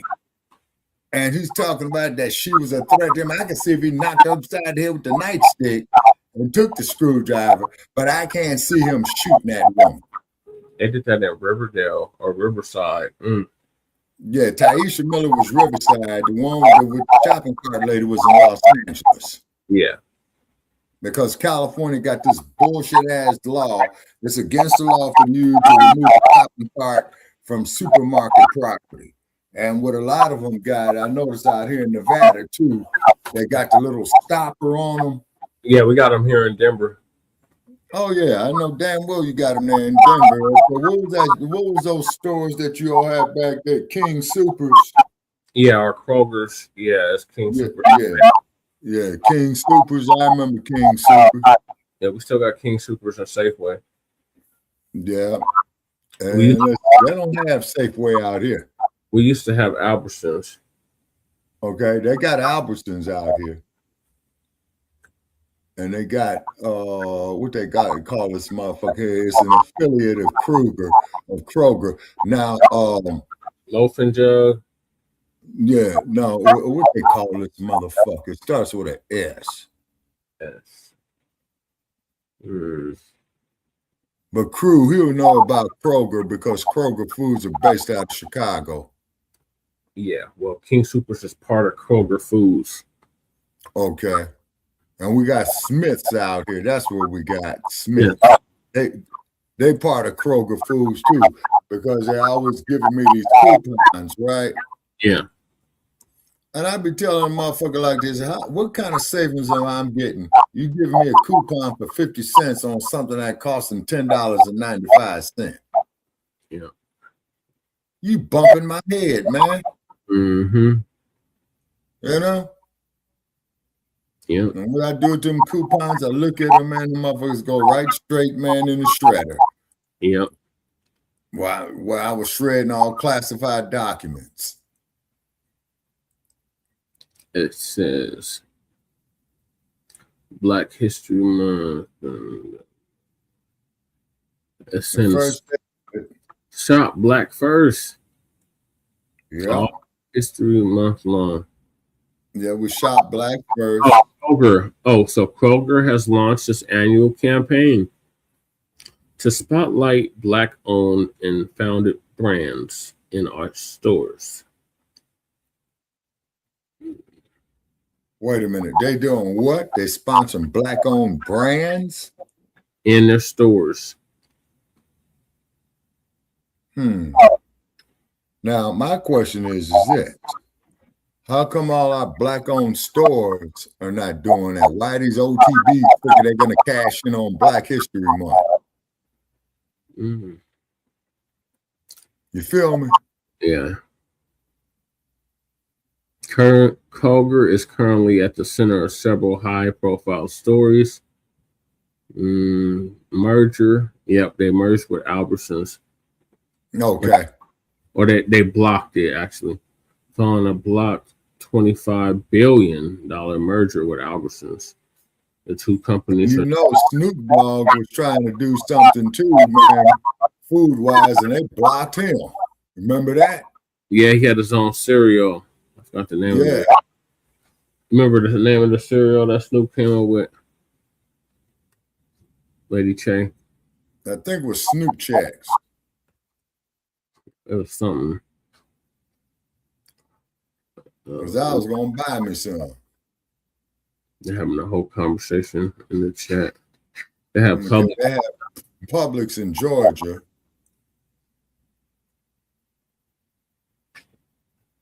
By the way, the Virginia governor has not proposed taxes, but okay, DEL, is that delegate or Delaware? Vivian Watts, Democrat, Fairfax County, will create 2 new tax brackets, by the way. It is the last dollar earned above an amount.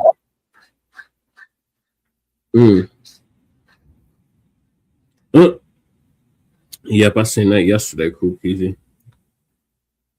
I sure did. When I was on the 38. Okay, what was Cool Keezy saying about crackheads? Yeah, posted in front of the church's chicken on Bruce Randolph and Colorado Boulevard. Oh, yeah. He says you see the crackheads at the bus stop at the church's chicken, crack pipes all over the place. Mm-hmm. Damn. Yep, that's right there on Bruce Randolph and Colorado Boulevard. Damn. So I see that plot. They trying to push that some more, you know. Because over here in Las Vegas, man, they got a street, right? Yeah. That goes under a viaduct, man, and that's all the motherfuckers do. Yeah, North Las Vegas is all tore up. Mm-hmm. Yeah. Where did they disappear? When they had all that flooding going on. Mm-hmm. Mm-hmm. Because they don't have no storm drains out here, y'all. Mm-hmm. So when it rains, imagine we out everywhere because rattlesnakes go up there and get cozy. You know what I mean? Yeah, when it rains out there, y'all, it goes everywhere. Yeah, it gets real flooded. And I remember we had a rainstorm here, man, in the summer months. Man, it was miserable. Oh. Mm-hmm. I remember when he flooded, your whole first floor was flooded. Yeah, and that's why I'm up on the second. Right. Because I said, hell no, I ain't getting nothing on that floor. Right. You know? All right, so let me get to this next story. That's the innocent man that was killed by the police and they try to cover it up. Okay. They try to This kill is going to be it for me, Brother J. This one, I'm about to fall asleep. Innocent black man sues after being brutalized by Pennsylvania police. Line Blacc saw our friends there with the story. Wesley Eggleston, the second, was simply sitting in a car when 4 police officers dragged him out of it and brutalized him. No explanation. After it was revealed it was done in error, a police supervisor on the scene told a lie in order to justify it. And now Eggleston is suing the two police departments involved. Let's tell you about the incident. It took place the morning of January 31st, 2024, as Eggleston was parked in front of a home to pick up a healthcare worker client to drive her home from her appointment, as he had done several times previously. Two of the officers came towards his vehicle and stared at him, appearing hostile and aggressive to him, the claim state. As the officers continued to stare at Eggleston, he rolled down his window to ask whether there's a problem. Immediately, one of the officers asked him for his name. He calmly responded, "My name is Wesley." The cops then began yelling at him to step out of the car. When Eggleston repeatedly asked why he had to step out, they refused to provide an explanation, instead demanding to know why he was at the location in the first place. He explained he was a businessman. He owned his own business, and that he was there to pick up his client for a scheduled 10:30 a.m. transport from the very house in front of where he was parked, the claim states. But the cops never asked for his identification, nor did they approach the residence to confirm with his client if he was telling the truth. Instead, the cops opened his doors without consent and began forcing him out. At that moment, one officer pointed what appeared to Eggleston to be a firearm directly at his chest. Eggleston feared for his life, the claim states. Another officer then jumped onto Eggleston's neck and began choking him. In shock and fear, Eggleston attempted to comply and exit the vehicle. Once out of the car, the cops forced him to the ground. One of them tasered him in his lower back. Reacting to the extreme pain, Eggleston reached behind him, attempting to pull the taser wire from his body, the claim states. When he grabbed the wire, his hand immediately clamped shut due to the electrical current, and he was unable to release it. This caused additional and extreme pain throughout his body. Officers then handcuffed him, and while he was restrained on the ground, an officer who was on top of him punched him in the mouth, the claim states. Jail. He then drove his knee into his neck with such force that he could not breathe. While restrained, the officer scraped his face against the hard cement. Now, folks, if you're following along with the story, you ever just get up, you jump in the shower, you get ready for work, you leave, put your seatbelt on, I hope, and then you drive off to the job. And the next thing you know, you're being tasered. You've got a knee to the throat, and you can't unclutch your hand because of an electric current. And you have no idea why. Why are you doing this to me? Do they teach police at the academy not to communicate? Because I thought there was a course or two on de-escalation. I don't know. Lack of intelligence. Only after they had abused him, no explanation, that they asked for his identification, which he provided. But the supervisor then arrived and tried to gaslight him about trying to flee. That was a lie.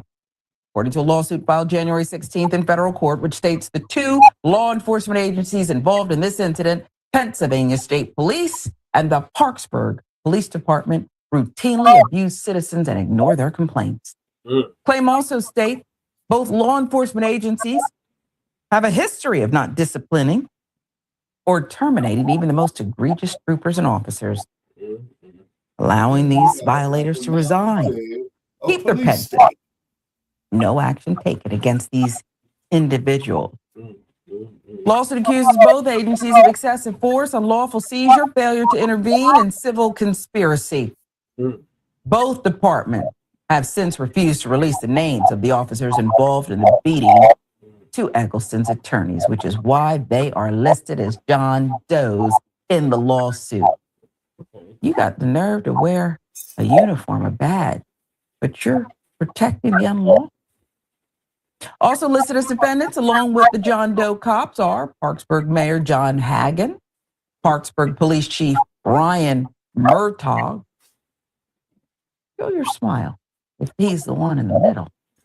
it's very peculiar to me, and I apologize, but it just throws me off. Former Pennsylvania State Police Commissioner Christopher Paris. They're accused of supervisory liability for allowing their officers to violate the rights of the people they were sworn to protect and serve. So, people do bad things. That could actually be a period right there, because are we really going to argue? There's people, lone wolves, all kinds of things. People do bad things even when they're taught better.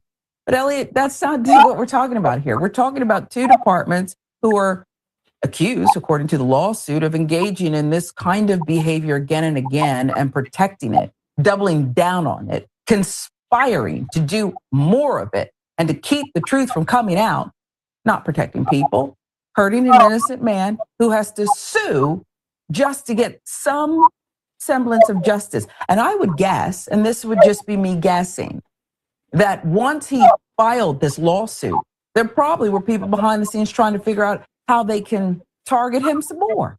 What say you?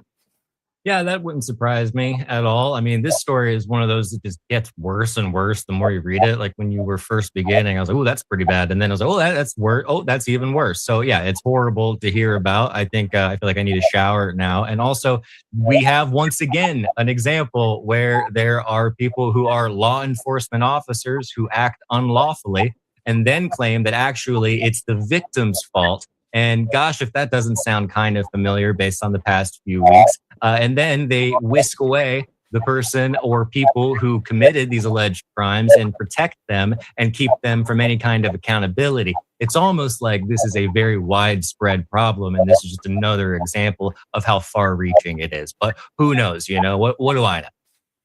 Well, I think you know a lot. I think you know a lot. And I happen to agree with exactly what you said there. Okay. I just don't know what else to do, except let's do away with a mayor and a city council, perhaps, who are not going to hold officials accountable. See, often, well, I guess in all cases, you start on one side. You're a member of you're the people, right? And then you sign up to serve, and suddenly you become against the people. You and a couple of cronies get together and decide what you're going to tolerate as long as you're exempt from this kind of negative, impactful, dangerous, and even violent behavior. You decide that what's good for everybody else is one thing, but what you would tolerate is another. And that's where this lawlessness becomes this perpetual cycle. And I think people need to take to the streets, show up at city council meetings, demand accountability. But it's so entrenched, this deception, this wrongdoing, this protecting people who resign, keep their pension, and go on to terrorize people in other jurisdictions, that doesn't feel very hopeful sometimes. Again, I'll give you the last word. Yeah, and I think it further dispels the myth that, if you just do what law enforcement says and you just act calmly, then everything will be fine. This guy quite immediately said calmly what his name was. I have a feeling that might have had something to do with it. But it goes to show that, you can just be doing exactly what you're doing, behaving legally, and this type of thing can still happen, and they will, again, protect the perpetrator. So I think you're right. People should be protesting this, along with maybe a few other things going on right now. Yeah, I can think of some solidarity protests that many of us would love to join in. With friends in Minnesota. And then the next place. And before that, Chicago. And on and on and on. I'm gonna keep minding my own Black FBA business. All right, Shabbat, thoughts on your way out? Yes, sir. Okay, so once again, this brother man is, being a victim by the race soldiers, and as we all know of how the policy enforcers evolved from slave catchers, and then their mentality has not changed, and then it goes on and on and on for the next generation. And then just like what Michael could put here, Afro-Al said in qualified immunity for police officers for not de-escalating the situation, defunding the police and transferring money to social services and mental health and demilitarizing. I agree with him on that. Yep. They say, And this is why in some states they got, as you know, Brother Che, the initiative process, but that process where the people make the laws themselves, okay, that's getting trampled on. Yeah. And on this case, Shabaka, John S. Rock became the first Black American to practice before the U.S. Supreme Court. Really? Yeah. 18. Okay, that's new. Okay, I'm sorry. Go ahead. In 1865. Okay. The year of the where they had outlawed slavery. And I believe that day is Juneteenth, because in Texas, after the Emancipation Proclamation was signed in 1863, the slaves of Texas didn't know until June of 1865. That's in turn why you have Juneteenth. 2 years later. Yeah. Yeah. Now, in those 2 years, Brother Che, let's look at all the sugar cane that got picked. Let's look at all the tobacco that was harvested. And let's look at how the alcohol industries like Old Granddad, Jack Daniels, all them motherfuckers, evolved off that sugarcane industry. So those booze manufacturers, they need to be held up too. Now, Cool Keezy, okay, Afro said unqualified immunity for police officers. Okay. And then Michael is in there again. But Cool Keezy had a comment. Yeah. Okay. Unqualified immunity for police officers for not de-escalating the situation, defund the police and transfer spending to social services and mental health, and demilitarize the police. If no cops go to jail, then it doesn't even matter to report it. You're right about that, Cool Keezy. You're absolutely right. Yeah, so the next topic is Sonya Massey.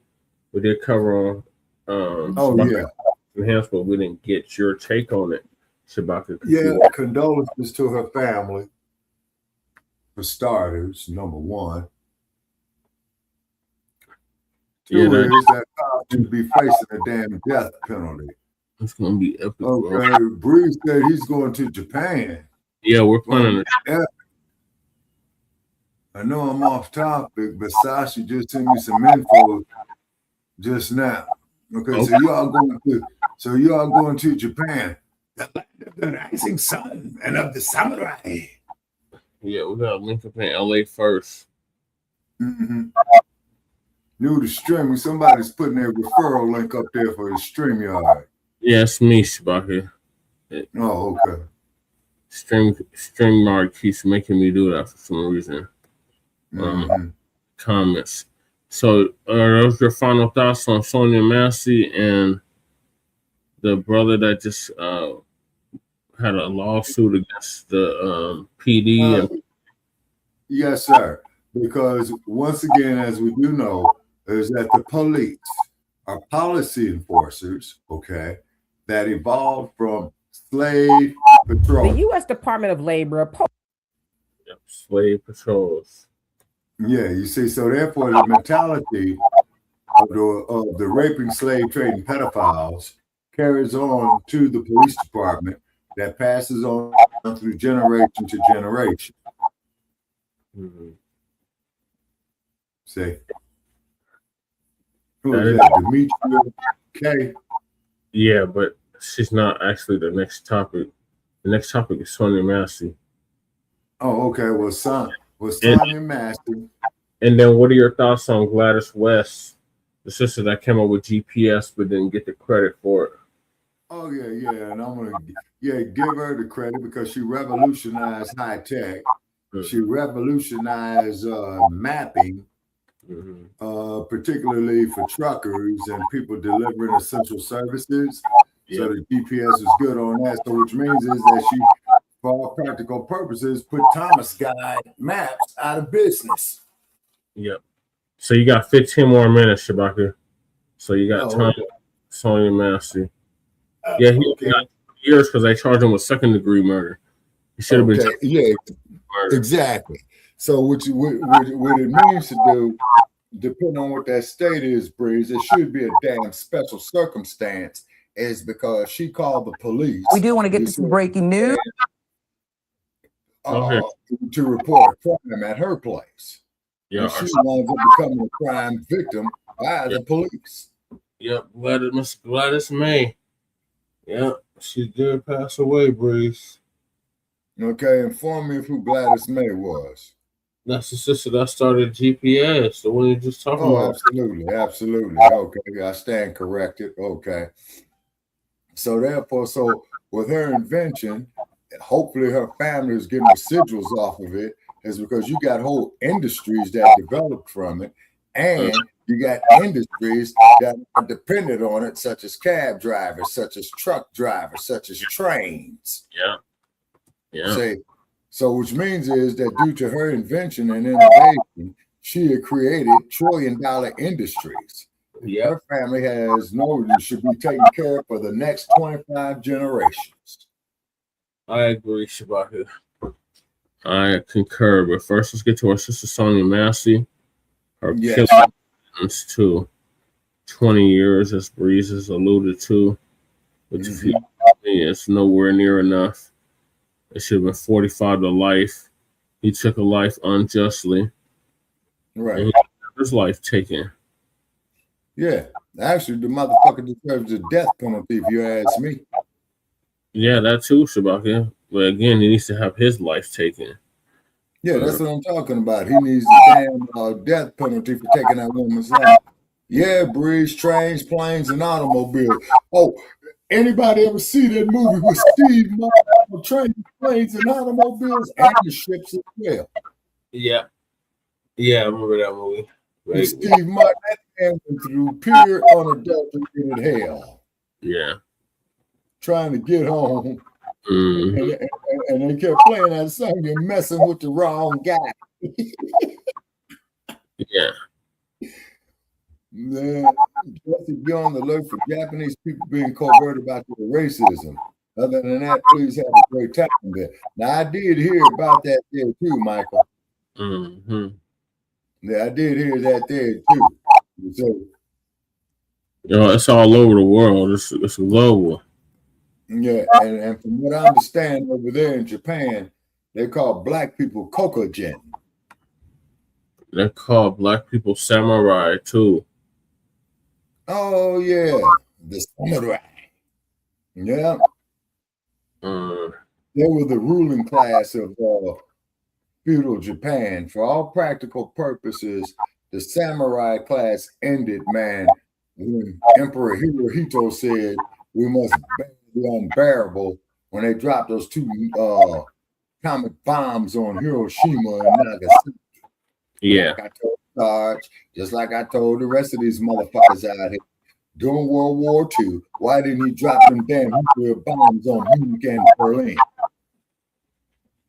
Kukizi said we need an FBA dating app. Yep, we need an app for everything. Be careful with them dating apps. You'll fuck around, man, and get something bigger than yours out there, dressed up as a woman. Oh my gosh, Shabaki. No, this is I heard they allow them damn transgender motherfuckers to come up there on a damn dating app. Yeah. Okay, Jesse, are you sure that you want to travel to Japan because Phil Scott is concerned about covert racism in Japan? I mean, I wouldn't mind a visit. Okay. Breeze says Uncle Phil wants us to go to damn Africa. Yeah, he does. No, he wants us to go to Brazil now, Breeze. He wants us to go to Brazil now. Brazil? Mm-hmm. Oh, hell no. Brazil is more racist than the United States. Yeah, that's where he wants us to go, Shabaki. Okay, and Breeze, you got a lot of black people there in Japan because of you got a lot of black military personnel who's been stationed over there in Japan. Yeah, but even before that, the original inhabitants of that land were black. And from what I understand, it gets cold as hell there. And it's real humid there too, from what I understand. Yeah. In the summer months. Uncle Phil. Bree says to hell with Brazil. You seen the city of God? Hell no.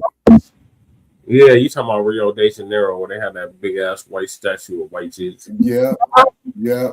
And then keep in mind is that a lot of Queen and Zingas people got shipped to Brazil when the Portuguese invaded Angola, and that's exactly where they were headed to. Due west of Africa is Brazil. Yeah. All right, you got 10 minutes. Let's get through this. Brazil, okay, Brazil got lots of germs is because Brazil is in a very, very humid climate. Okay, and you have to understand when you have humidity that there's nothing but a breeding ground for disease and bacteria. That's why I like the wild, wild, wet. You know, when this heat comes, it's killing every damn thing. They knew that's who the black peoples were. INOU. Wait a minute. I think I heard of them folk before. Okay. Okay. Yep. And Phil Scott said there was a black woman from the U.S. faced housing discrimination in Japan. Well, keep in mind, man, they got a housing shortage in Japan, particularly Tokyo. From what I understand, Tokyo is very, very crowded. Yeah. And of course, at the 1964 Olympic Games is where former heavyweight champion Joe Frazier earned his gold medal. Okay, Bree saying y'all just going to visit Japan, okay, not to live there, okay. Now, from what I understand, in Asia, a good place to tour, believe it or not, is Vietnam. Yeah. Yeah. Mm-hmm. All right, let me finish this shit out here. Okay, Brazil has hella AIDS too, and this is a big one. Sonya Massey's well, killer has now been 20 years. From Brazil. Here's a reminder of the murder case. The file contains. Massey starts to set down the pot and apologizes. Grayson fires 3 times, striking her in the face. Headshot wounded female, 1078. Prosecutors say Grayson's partner tried to give the 36-year-old first aid, even though Grayson discouraged him. I'm gonna go get my kit. No, you're done. You can go get it, but that's a headshot. So they decorated her kitchen with her brother. I've seen it several times. Difficult to watch that somebody like that is in uniform, could care less about life. Sean Grayson, former Illinois Sheriff's Deputy, convicted of second-degree murder for the 2020 and they evolved from slave patrollers. 20 years in prison, Thursday, followed by 2 years of supervised probation. And call it for what it is. In court, Grayson gave a statement following his defense, for the first time admitting wrongdoing against Massey, 36-year-old black mother of 2 who had called 911 about a possible prowler outside her Springfield home. She wanted help, assistance, reassurance. And instead, she was shot dead. No need to get your kit. That was a headshot. Elliot, when I saw the breaking news come across the screen, and this was, waiting for the sentencing today, I said to myself, I'm okay with the 20 years here. Sometimes I don't think they've been charged with enough, but I said to myself, I hope this one gets 20 years because it needs to think about it, but it also needs to be a deterrent to others out there. Unfortunately, it's so rare that these kinds of killings are adjudicated in the way that they should be. Parole. So who knows about deterrents? But in this instance, I believe whatever justice looks like in America, this time it was served. Goddamn real. Yeah, I would say so. Also, I think there's, based on everything that's been going on this month alone, there continues to be reports about these agents somehow stalling or not allowing medical care when something like this happens. And I think it's really weird how it just keeps happening over and over again. I don't know what that's about. I don't know if it's conscious. I don't know if they're panicking in the moment and they want to make sure that, they don't get in any more trouble than they already are. But I'm glad that this guy's going to spend decades in prison. I hope he doesn't get out early. I would have loved for it to have been longer, but at the same time, it's at least something. Oh, the motherfucker gets killed. Yeah, it's at least something. Not going to bring back this mother of two who, again, they didn't show up supposed to be looking at her. She called them saying, I think there's a prowler outside. And because she wasn't in his view, Mr. Grayson, now convicted Grayson, perfect. He executed her. Basically. Meanwhile, sentencing just wrapped for the former sheriff's deputy convicted of killing a woman inside her Springfield, Illinois home after she was the one who picked up the phone and called 911 for help. You're looking at the mugshot for Sean Grayson, convicted of second-degree murder last October for that 2024 shooting of Sonya Massey. CBS News reporter Karen Hua was in that courthouse for the sentencing. It's been an incredibly emotional morning here inside the courthouse in Springfield, Illinois. The judge ultimately sentenced Sean Grayson to 20 years in prison plus 2 years of mandatory supervised release. This was met with a lot of cheers from the family and also from supporters outside the courthouse. We immediately started hearing chants of Sonya Massey's name as well as Black Lives Matter. In speaking to the family immediately after the sentencing, they made it clear that these are the best case scenarios given this unfortunate circumstance. Again, they were not very happy with this conviction of second-degree murder in the first place. The family was hoping for that conviction of first-degree murder, which would have yielded a sentence of anywhere from 45 years to life in prison. But given that 20 years is the maximum sentence for second-degree murder, they are happy that the judge ultimately sentenced Grayson to this maximum sentence. Ultimately, they told us that 20 years is not enough, but again, it is the best case scenario in this instance. They ultimately said, quote, abuses of power will not be excused or minimized, saying that this case, this sentencing, sets a precedent for several other cases involving law enforcement and involving race relations across the country. They also said that they were super thankful for all of the support and the love from strangers across these past 2 years. We also heard from Sonya's father, who gave perhaps one of the most powerful statements in court. He ultimately said that while he's overwhelmed with joy, he does want Sean Grayson prosecuted federally after this. Take a listen at what he had to say. I am just overwhelmed with joy. We prayed that this would happen, that he would get the maximum sentence, but we look forward to him being prosecuted federally for violation of Sonya's civil rights. Right. I don't care about who's running this country right now, but I'm gonna let you know that as her dad, I want him prosecuted federally too, so that when his sentence is up here in the state of Illinois, he can begin his federal sentence in the federal penitentiary. Now, ultimately, speaking to several members of the Massey family, You gotta be they believe justice fully exists for Sonya now with a maximum sentence. They hope they can put some closure to this chapter of their lives and move forward. Back to you. This week, we highlight another life well lived. The next time you get in the car and plug your... Man, fuck you and your commercials, man. You got to pay us, trick. It's not. We don't do no goddamn food advertisement here. Shabaka, it's not a commercial. Oh, my bad. I guess I could play it before we leave. Destination into the GPS to immediately find the fastest route. You can thank a pioneering mathematician named Gladys West. Gladys grew up on a small family farm in rural Virginia, the daughter of sharecroppers. As high school valedictorian, she earned a scholarship to Virginia State College, where she studied mathematics. Okay. A few years after graduating, Gladys was hired at the Naval Proving Ground in Dahlgren, Virginia, where she was one of only 4 Black employees. One of the others was a man named Ira West, who would become her husband of 67 years. Wow.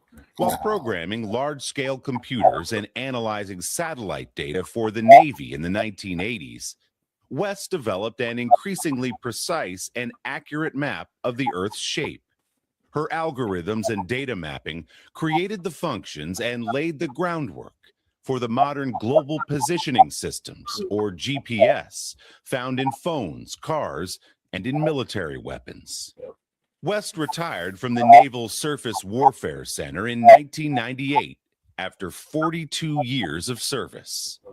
At the age of 70, she went back to school, earning a doctorate from Virginia Tech. Dr. Gladys West, whose groundbreaking work paved the way for GPS, died last weekend in Fredericksburg, Virginia.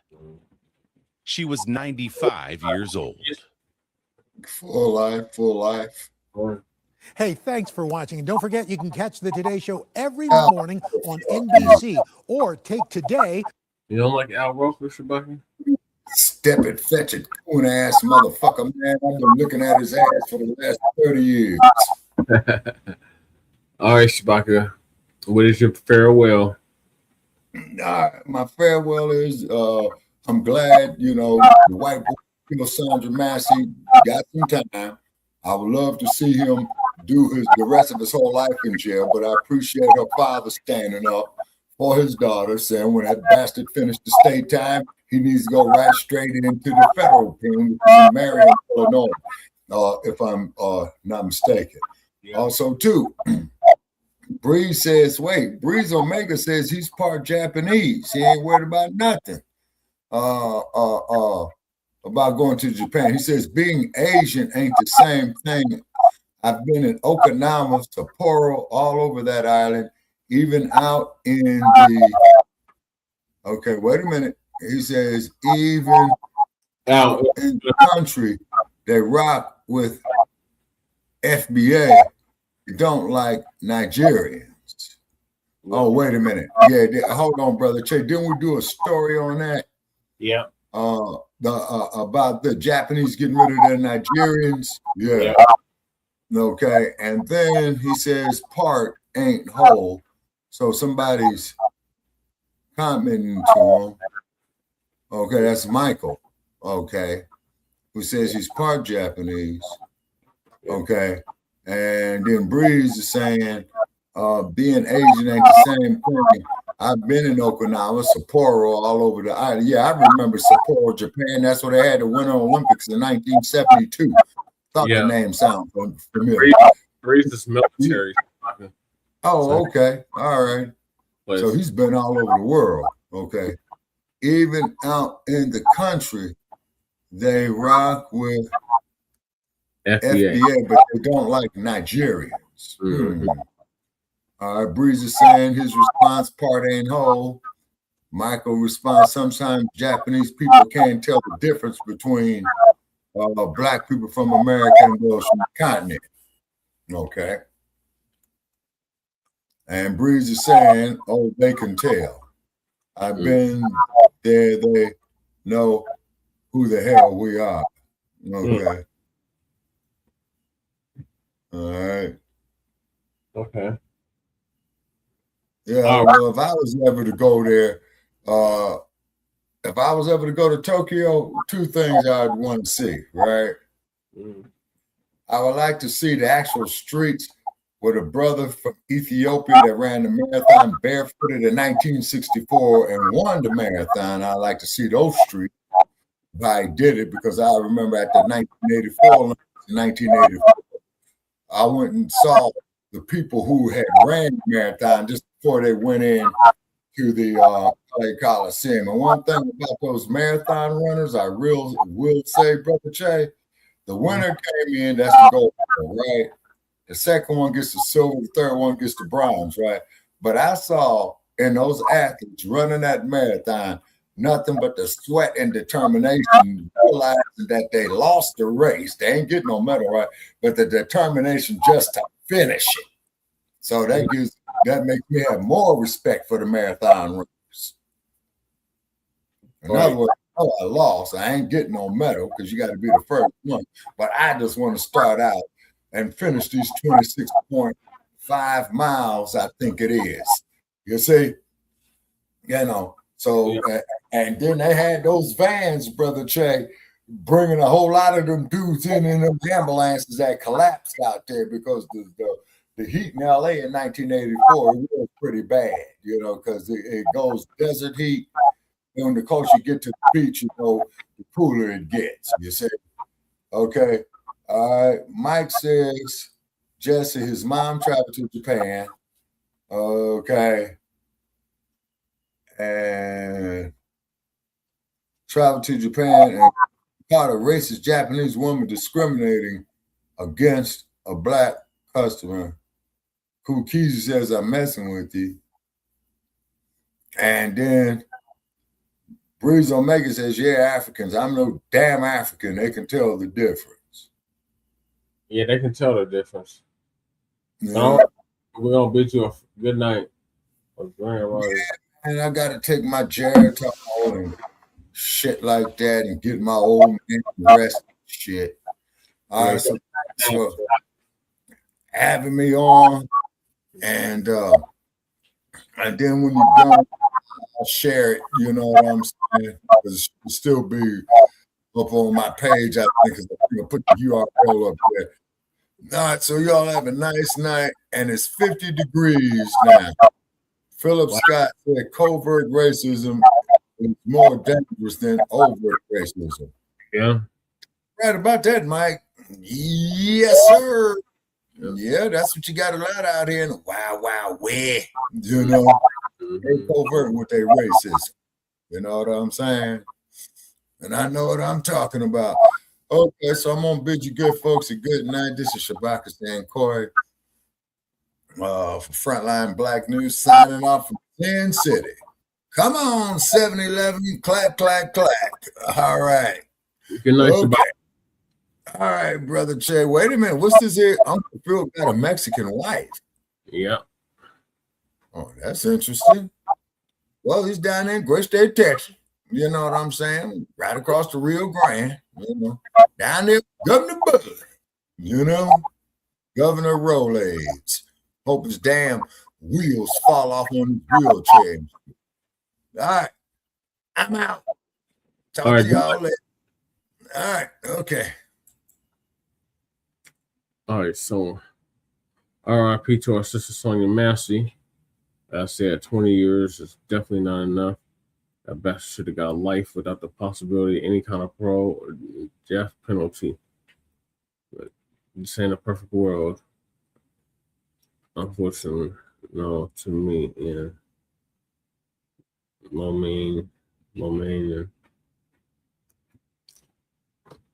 All right, so we'll get back to Gladys. We'll play this video again. And I got another video to play after it. So the creator of GPS, global positioning, this system has passed away at 95. She had a full life. This week, we highlight another life well lived. The next time you get in the car and plug your destination into the GPS to immediately find the fastest route, you can thank a pioneering mathematician named Gladys West. Gladys grew up on a small family farm in rural Virginia, the daughter of sharecroppers. I thought you did. As high school valedictorian, she earned a scholarship to Virginia State College, where she studied mathematics. A few years after graduating, Gladys was hired at the Naval Proving Ground in Dahlgren, Virginia, where she was one of only 4 Black employees. One of the others was a man named Ira West, who would become her husband of 67 years. While programming large-scale computers and analyzing satellite data for the Navy in the 1980s, West developed an increasingly precise and accurate map of the Earth's shape. Her algorithms and data mapping created the functions and laid the groundwork for the modern global positioning systems, or GPS, found in phones, cars, and in military weapons. West retired from the Naval Surface Warfare Center in 1998 after 42 years of service. At the age of 70, she went back to school, earning a doctorate from Virginia Tech. Dr. Gladys West, whose groundbreaking work paved the way for GPS, died last weekend in Fredericksburg, Virginia. She was 95 years old. That's what I'm saying, Cookie. Hey, thanks for watching. And don't forget, you can catch the Today Show every morning on NBC or take Today when you're on the go. Just follow the Today podcast on Apple Podcasts, Spotify, or wherever you listen. Don't know how to read a map? That's okay. We have GPS. Ever wonder how GPS came to be? The National Inventors Hall of Fame credits 3 men with creating the technology. But they got it wrong. Starting route to Inventors Hall of Fame. We wouldn't have GPS without a woman. Gladys Mae West. So why was her name left out of the story for more than 30 years? In today's lesson, we uncover another story, another achievement, another woman who deserves her rightful place in the history books.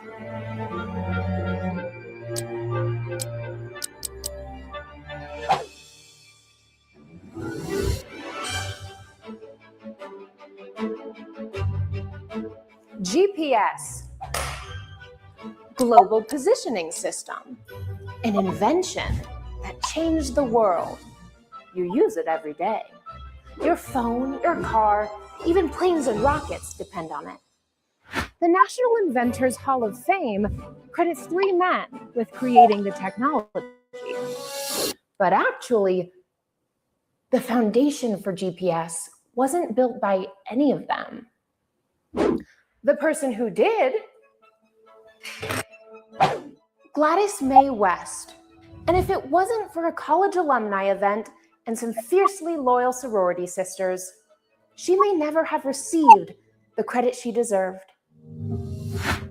Gladys was born in 1930, the daughter of sharecroppers raised on a small farm where she picked corn, cotton, and tobacco. But even as a child, she dreamt of more. I told myself that I did not like being out in the sun and working from sunrise to sunset and all that. So I made good grades in all of my subjects. So she worked relentlessly, graduated valedictorian of her high school, and earned a full scholarship to Virginia State College. Something almost unheard of for a Black woman in the segregated South. And that scholarship would set her on a path from a farm in Sutherland, Virginia, to a government lab where she would create a map of the earth so groundbreaking, it would change the way we navigate the world. It took until 1956 for Gladys to finally land the government position she had dreamed of, at the Naval Weapons Lab. Her role started like most women mathematicians of her time, doing endless calculations by hand. Just like Katherine Johnson over at NASA, she was a human computer. But then came a turning point. The lab installed one of the most powerful computers of the era, the Naval Ordnance Research Calculator. Gladys quickly mastered the machine. Her first assignment? Chart the motion of Pluto in relation to Neptune. That required 5 billion arithmetic calculations, 100 hours of nonstop computer time. And Gladys programmed every step. Her next project, tracking satellite orbits. Remember, this was the 1960s. The space race was on. America was desperate not to fall behind the Soviet Union. And there was Gladys, crunching the math that satellites and the future would depend on. My part in the global positioning system would be working more with the orbit over the water. A lot goes into the scientific computation to generate an orbit, which is a database used in GPS. By the late 1970s, Gladys's focus shifted from space to Earth. In 1978, NASA launched the first Earth-orbiting satellite designed to study the oceans. Gladys was put in charge. Her mission? Use the satellite's data to measure ocean depths, to then create highly accurate computer simulations of the Earth's entire surface. The results were astonishing. Gladys and her team built one of the most accurate simulations of the planet ever created. A decade later, 1986, Gladys published a guide showing her data could do something even more than simulate the ocean floor. They could calculate a geoid. A geoid is a mathematical model of the Earth's shape. Not a perfect sphere, but the real lumpy, tilted, gravity-warped Earth. Her algorithms took into account tidal forces, gravitational pulls, and even tiny distortions across the globe. The result? A model of the Earth so precise, it was unlike anything previously produced. It became the essential building block of the modern GPS satellite orbit. So every time your phone reroutes you around traffic, it's leaning on the math that Gladys Mae West once ran through a military computer in the 1980s. Here's where Gladys's story takes a turn for the worse. As time went on, it seemed like credit for the global positioning system went to anyone but Gladys. In 2002, the Hall of Fame inducted Ivan Getting, a physicist who championed the concept of satellite navigation, and Bradford Parkinson, an Air Force colonel often called the father of GPS. Then, in 2010, they added Roger Easton, who developed GPS satellite timing and tracking concepts. All three men made real contributions to modern GPS technology, but they were all building on Gladys's foundation. It was her Earth model that made the entire system possible. Then, everything changed. In 2017, Gladys submitted a short biography for an alumni event to her college sorority, Alpha Kappa Alpha. In it, she casually mentioned her role in developing GPS. Her sorority sisters were floored. They immediately contacted the Associated Press. Never underestimate the power of sisterhood. By 2018, the AP had published her story. The US military officially called her a hidden figure of GPS. She was inducted into the Air Force Space and Missile Pioneers Hall of Fame, where she was recognized for building, quote, what ultimately became the Global Positioning System orbit. And finally, after decades in obscurity, Gladys Mae West was recognized as one of the essential minds behind the system guiding the modern world. But the National Inventors Hall of Fame? Well, Gladys is still waiting for the credit she deserves.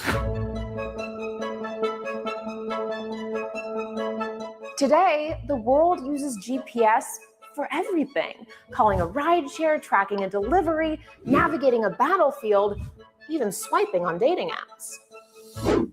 Or literally driving anywhere in my car. I never would have thought that I could sit in a car and, it says, turn left, turn right. No. Every single one of those pins drop on Gladys Mae West's math. And yet for most of her life, her name was erased from the narrative. So next time your phone says, you've arrived at your destination, remember the woman who mapped the world so precisely the satellites could follow. Thank you, Gladys Mae West, for defying every barrier and proving that one woman's intellect could guide the whole world. Here at Actually History, we're seeing history through a new lens and giving credit where it's actually due. Most of our stories are based on this book, and she co-wrote it. This is, to her credit, Historic Achievements and the Women Who Actually Made Them Happen by Caitlin Como and Emily McDermott. We kindly ask, if you're interested in our mission, hit like, subscribe, and stick around. More stories to come. Class is in session.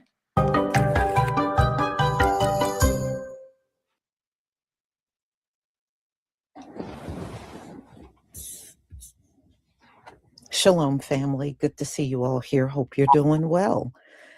Well, we're going to talk about segregation. You know, Donald Trump brought this all up back in March of 2025. And I think people were disappointed that we were not upset about it at all. In fact, people were like, when can we start? And you know what? I tell you what, if I go out and I see a sign in a window saying whites only, I'm going to punish the whole town. I'm not buying nothing from that entire town. So y'all can put all that mess up if you want. We won't be participants. I sure won't be. I won't be no participant. And as far as I'm concerned, let's do it. Let's do it. So this was supposed to affect things on the federal level. And the funny part was white people were online saying they were going to come over on the side where Black folks were. They didn't even want to be around their own people. They were like, hell no, I don't want to be around them. Well, the way I see it, you know, we're a whole different group of people. And, you know, anybody that want to discriminate against us, well, you know, we can throw some economic boycotts on their butts and make them go out of business. So I tell you what, that would probably be the best thing ever. I know we're already doing a form of separation by not going out and protest, but it can always go deeper than that. That's the way I see it. So I would love it. I would love it. Then that means we can start keeping a lot more money in our community and buy from each other, you know, as money circulate. It won't just stay in our community for a few hours, maybe a few days or even weeks. That is a beautiful thing, you know, and I'm always looking for, you know, our people in business and trying to purchase from them. I've been doing that a lot, and I hope I can do it even more in 2026. And I just wanted to do a reminder, I'm really not that far off from my surgery, and I hope that, you know, the momentum of my Give, Send, Go is still there, because the 18th is really not that far away anymore. We're at the very end of January. It's hard to believe we're already at the end of the first month of the Gentiles year. So, and thank you to everybody that have given donations up until now. I deeply appreciate it. All right, y'all, let's go ahead and get started. Let me share my screen. Please give me a 1 if you can see my screen. And yeah, Donald Trump, I ain't mad at you. This probably is the best thing ever for our people. Thank you.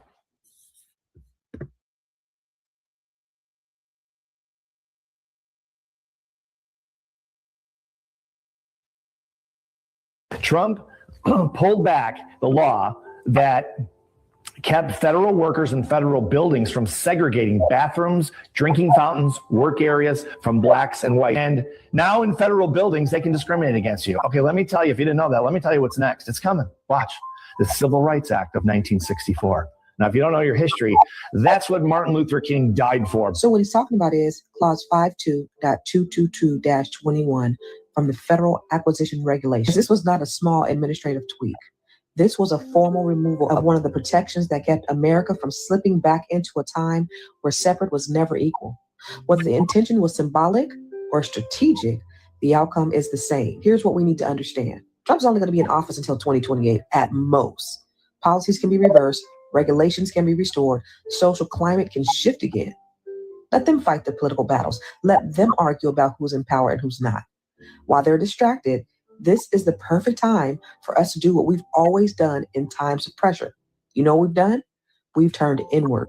Let's strengthen our networks. Let's build our businesses. Let's protect our communities, and let's reinvest in ourselves. Because we've been here before, and we know exactly what to do, y'all. Before integration and all the collective Black Wall Streets thrived because we had no choice but to depend on each other. Remember Greenwood, Rosewood, Durham, Richmond's Jackson Ward, Los Angeles Central Avenue. The dollar circulated for almost a year before it left our hands. We built banks and hospitals, grocery stores, insurance companies, transportation systems, media outlets. Integration cost us ownership. We believed that lie that the white man's ice was colder. We left our own establishments to patronize theirs, and slowly our economic ecosystems collapsed. We built all of that under conditions far worse than today. We built it in the face of segregation, mob violence, policy sabotage, bombings, and burnings. So if our ancestors could do that in 1921, there's absolutely nothing stopping us in 2025, 2026. We have over $2 trillion in spending power, yet less than 2% is reinvested in our own communities. Less than 3% of businesses in predominantly Black neighborhoods are actually Black-owned. Now ask yourself this. When you go into a white community, do you see Black-owned businesses? No. When you go into a Hispanic community, do you see Black-owned businesses? No. When you go into Jewish communities, do you see Black-owned businesses? No. When you go into Asian or Arab communities, do you see Black-owned businesses? No. They protect their ecosystem with vigilance and pride. And that is generational wealth strategy. But you see all those races in our communities making millions. We cannot keep allowing outsiders to enter our neighborhoods, extract our dollars, treat us like criminals, and walk away with wealth meant for our children. This right now is the perfect time for us to return to each other, to build with each other, to buy from each other, to invest in each other, and to create our own ecosystems again. Now drop a Black fist in the comments and share this with someone who needs to hear this gem. I've seen a lot of people talk about DEI and things like that, but I don't think anyone understands the level of intensity into which Donald Trump wants to bring back segregation. In March 2025, the Trump administration removed a long-standing provision from the Federal Acquisition Regulation that explicitly prohibited federal contractors from maintaining segregated facilities such as restrooms, waiting rooms, and dining areas, which means that it is literally federally illegal to create segregated facilities. And this happened back in March. It's January 2026. I have literally seen no one talk about it. Like, I just found out about it myself a few days ago, and I'm just like, I haven't seen anyone speak about this. Any thoughts? If you're confused about what's going on with Trump's executive order on segregation, let me explain. Although Trump did sign an executive order to remove a prior ban on segregation, the Civil Rights Act of 1964 is still in place, which means it is still illegal to segregate a protected class. However, the reason this is such a huge deal is because the federal government is in charge of enforcing the Civil Rights Act and investigating civil rights violations. By Trump signing this executive order, he is making it loud and clear that the federal government does not intend to do their part in enforcement or investigation. Effectively, what he's done is made it known to businesses that they don't need to abide by the Civil Rights Act because the government won't enforce it. Several federal agencies, like the Department of Homeland Security and the National Institute of Health, have already begun issuing notices to employees Well, it's Monday, baby. And over the weekend, a whole lot of us learned about what was going on in the Ozarks from Arkansas to Missouri and these all-white towns, these all-white communities that are popping up. Yes, baby. And by the way, they have grand plans to have these all-white communities in all 50 states across the land. That's what they want to do. And I'm all for this, boo. But when I made a video about this, quite a few of you got in the comment section to say we've already had these. They're called sundown towns. And I need to correct you on this, honey, because a sundown town is vastly different, you see. And trust me, I know about a sundown town. I've lived in a few. I am from Alabama, boo. In a sundown town, melanated people actually live there. There's brown and there's black there. There's gay and there's straight. There's Jews, too, in a sundown town, boo. The only difference is when the sun goes down, the man who wears the white hood comes out in the streets to play.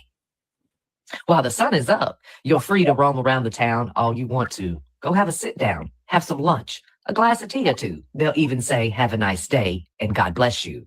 But when the sun goes down and it's dark as night, that's when their hate starts to spark. It's vastly different, you see, because these new towns that they're erecting, that I'm all for, by the way, state it clearly and plainly everywhere in their town that it's whites only, baby. There's no blacks there. There's no browns there. There's no gays there. There's no Jews there. It's much different. There's no facade. There's no lie.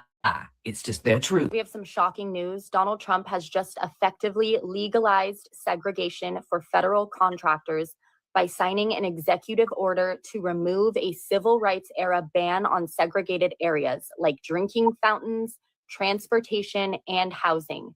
Even though the Civil Rights Act still makes segregation technically illegal, the federal government is ultimately responsible for its enforcement and investigation into any violations. And Trump signing this order is a clear message that the government will not step in. A spokesperson for the General Services Administration was quoted referring to the prior ban on segregation as a, quote, damaging policy of the past administration.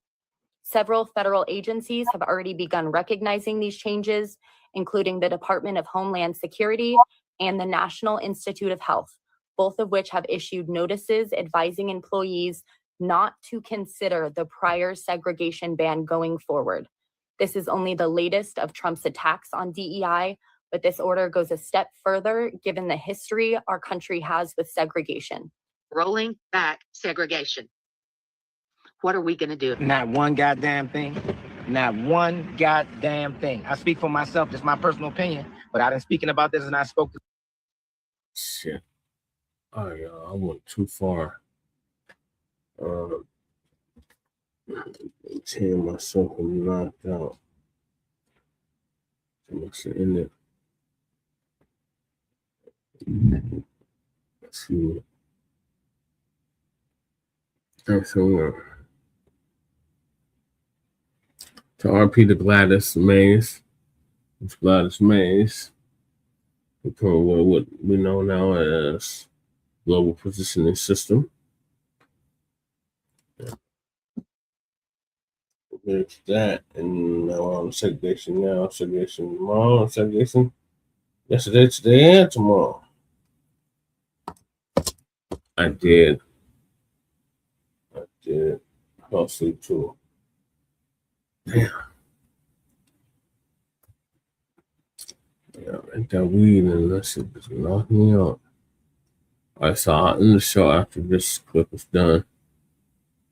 Leaders and everybody I speak to say it's probably going to be the best thing that ever can happen to black people. A mandate for us to unite without consumption power. We got the greatest consumption power in the world, and you going to mandate us to unite? Yeah. Ever since we integrated, our economic state has been worse. Our families have been torn apart. And when we made a decision to chose that, we got what we got now. And everybody that I see, that's why you don't hear no outcry from black people about this new executive order about segregation. I don't think we give a damn about it. I know I certainly don't. I ain't for it. I ain't pushing for it, but I ain't to get it. Correct me. Tell me if I'm wrong. I keep seeing a whole bunch of people that don't look like me making videos saying that we need to do something. We need to march. No, we do not. We don't need to do nothing. The same way Target played and we took away that dollar, we'll just take away our dollar from everybody else who wants to play in our faces and play with us. Go ahead and put them signs up. We don't care nothing about that segregation.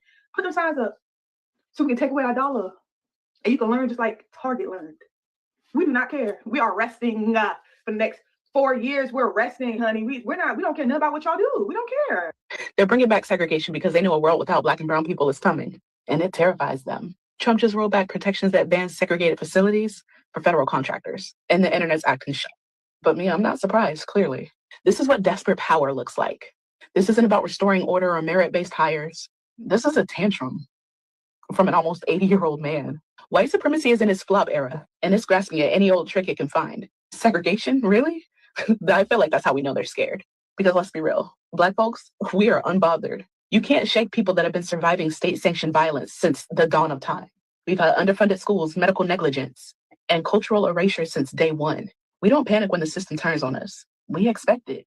We don't fold, we multiply. We turn every block into a blueprint, every struggle into a strategy, and every threat into a legacy. As I said in my pinned video, a world without Black and brown people is coming, not because we're disappearing, because we're divesting from their politics, from their corporations, their watered down narratives, their respectability games. We want no parts. We've seen what happens when we show up and we make America run, but this time we're choosing to build our own instead. And that's what scares them, not the loss of power, but the loss of relevance. Because without our culture, our labor, our innovation, our souls, what is America really? Let them scramble. Let them cling to segregation like it's going to save them. We've already moved on. And when that world without us fully arrives, they're going to finally understand what unbothered really looks like. The old playbook is no longer working. And now what they are thinking is segregation, segregation, and segregation. Yet Black Americans are not even caring about that. They don't care if you bring back segregation. They don't care whatever thing you decide to do. What they know is that bring it on. Anyway, guys, I have other clips together for you guys today. I'm going to let them roll. Then I'll come back with more commentary. Credit belongs to original creators of these videos. Don't forget to like and subscribe. If Trump bringing back segregation, why would that even make Black people mad? For the longest, all I've been hearing is don't go where you're not wanted. Don't go where you're not valued. If a certain demographic don't want you in their building or don't want you eating there, don't go there. I wouldn't even fight for the right to want to go somewhere where don't nobody want me at. To tell the truth, a lot of us been segregated from everybody else. We don't even care to be around nobody, let alone another demographic. This is just another rage bait tactic to get two demographics to go against each other, man. It's the same story. I'm re-recording this message for quality purposes only. I want to make sure that the algorithm picks up this video and pushes it out as much as possible. I need every person of color, every Black person to hear this video, to hear this message, okay? The Trump administration is looking to reinstate segregation for its federal workers, okay? Segregation, to which I literally said in my last video, and I'm going to say it again. Bring back segregation if you want to. Bring it back if you want to. You want to play them games? We can play them games. And like always, go and fact check this. You can find it on ABC News. You can find it on Politico, not political, but politico.com. You can find it on usnews.com and etc. Now, this is coming directly from the article, okay? Let's read. Segregated facilities could make a comeback as Trump's administration lifts discrimination ban on federal contracts. According to a public memo from General Services Administration, the GSA, the federal government will no longer prohibit contractors from having segregated waiting rooms, restaurants, and water fountains in order to secure government contracts. The memo reportedly states when issuing new solicitations or contracts, do not include any of the following provisions or clauses: the prohibition of segregated facilities. This move aligns with President Trump's broader executive order to repel diversity, equity, and inclusion, DEI initiatives within the government and across the country.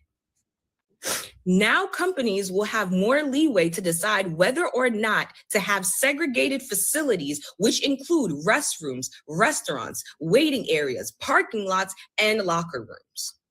And like I said in the last video, please don't threaten us with a good time.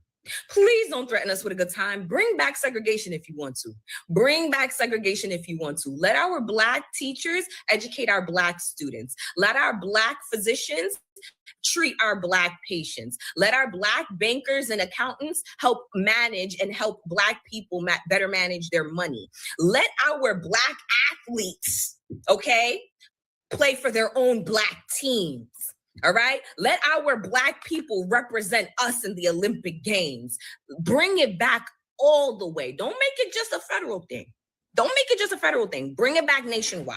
Bring it back nationwide, because I promise you the Black people of today are not the Black people of back then. We didn't know any better. Now that we know what your spaces looks like, We don't give a fuck about being included in your spaces. How about that? This is not the game that you want to play. This is not the game that you want to play. I promise you, the Black community, you see how we're thriving right now, just minding our business? We're not even doing anything. We're just minding our business. We all collectively said we're not coming outside for any of you people, and we're good. My bank account is thriving. I know a lot of other Black people whose bank accounts is thriving right now. I promise you, bring back segregation. And you know what? I'm gonna even call your bluff. Bring back segregation for federal workers, and you don't even have to make an announcement about it being nationwide.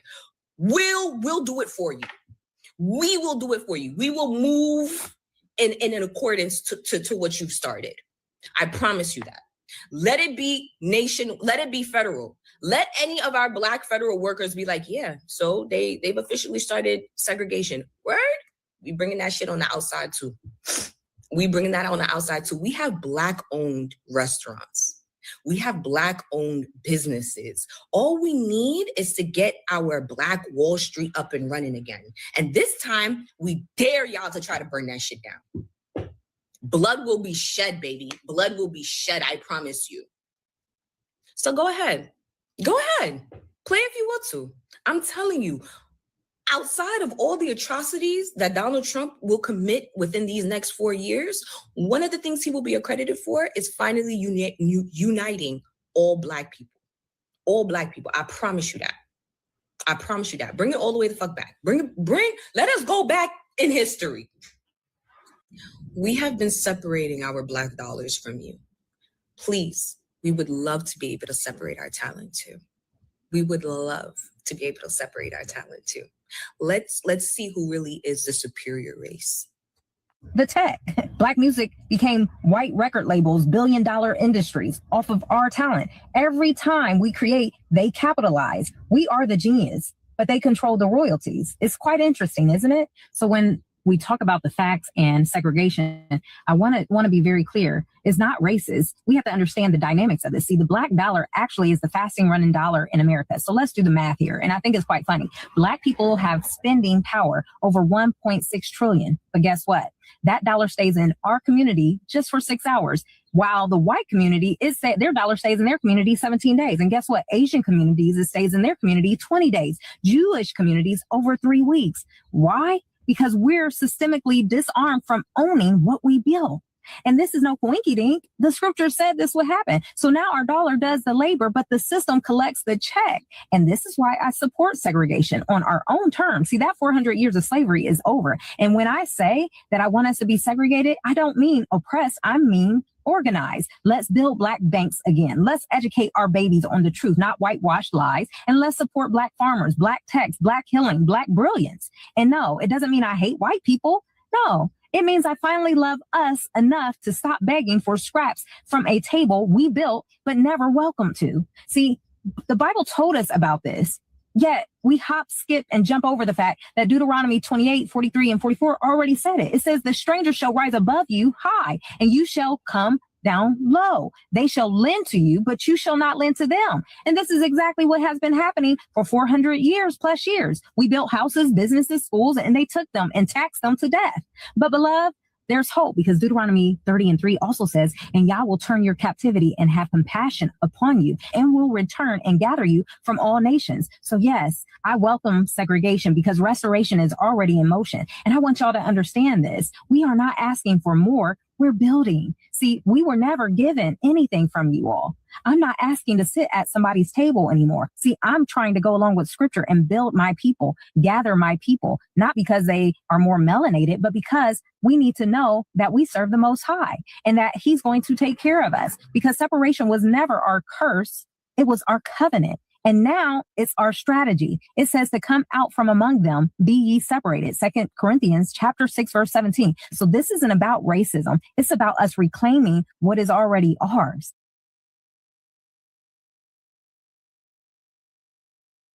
That's exactly right. But the thing is that makes me laugh about the whole thing, as soon as we get this ball in motion with segregation where it's full blown, you're going to watch the Gentiles sink real fast this time around. they are going to sink real fast because they got so many things against them now. Number one, they're not reproducing. Number two, we know where the real talent is. It has never been among them. It has always been among us.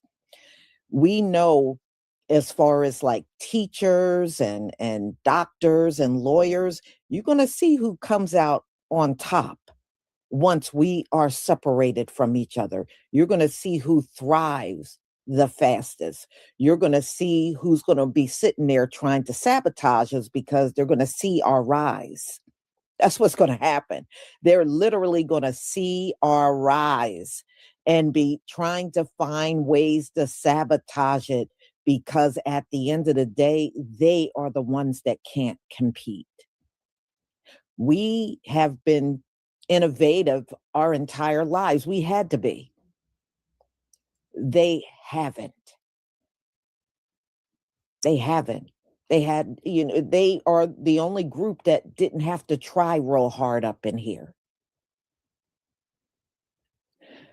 And it would be nice to direct our talent with each other and not outsiders at all. I'm just saying. So y'all, thank you so much for being here. I deeply appreciate it. And I'm probably going to be doing some live selling tomorrow. And on TikTok, it allows you to do giveaways. So I can do things like the first 10 people that show up will get, a free hair product. Or, even on Sunday, I can do another giveaway. I can even give away really virtually any product. And I might do that. And of course, I'm just trying to build up my store over there on TikTok. So I like that they allow you to do a variety of lot of different things. You can do a lot more over there than, unfortunately, Etsy and Shopify, although those are still good platforms. You have a lot more options over there. So I might not be able to do it all the time, but I will try to do giveaways more often. So when I decide to do my live selling, I will post it in the community tab. So I might do one Friday and I might do another one on Sunday. All right. So everybody, please enjoy the rest of your day. I do have one more live that's coming up. Ladies and gentlemen, I have one where Donald Trump just signed a bill to bring back insane asylums and mental institutions. So we'll be talking about that at 3:45.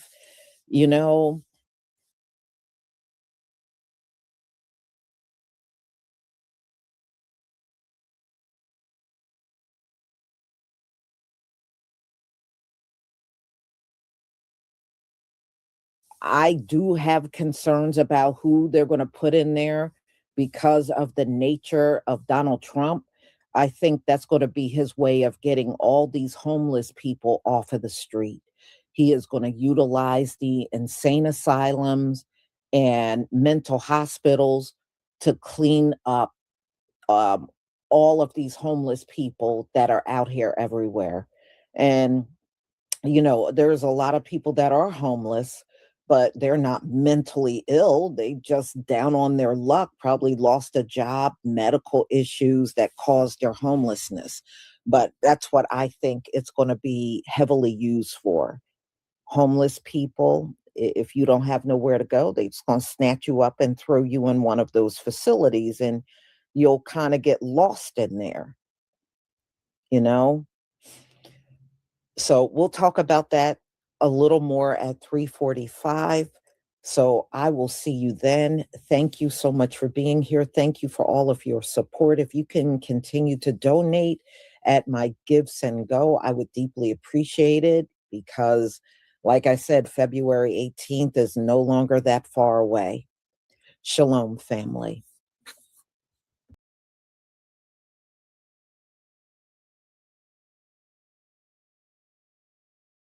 Shalom, Lisa. All right, y'all. Shalom. We're about to end the show. Appreciate y'all tapping in. Try to join us tomorrow for a brand new episode, or later on today, brother. In the meantime, make sure you hit that like and subscribe button so you'll be notified every time we go live. So appreciate everybody that came through. Shout out to Breeze for coming through. Shout out to Michael for coming through. Shout out to Black Joe for coming through. Shout out to Kookeezy for coming through. Shout out to Twin for coming through. Shout out to Mac for coming through. And who else came through? Yeah, everybody. And anybody that was peeking and not speaking. So peace, love, light, reparations, separations, and delineations of Black empowerment. Sharon Kruma and Lady Chase signing off on a mile high income and a legal market for the city. Peace.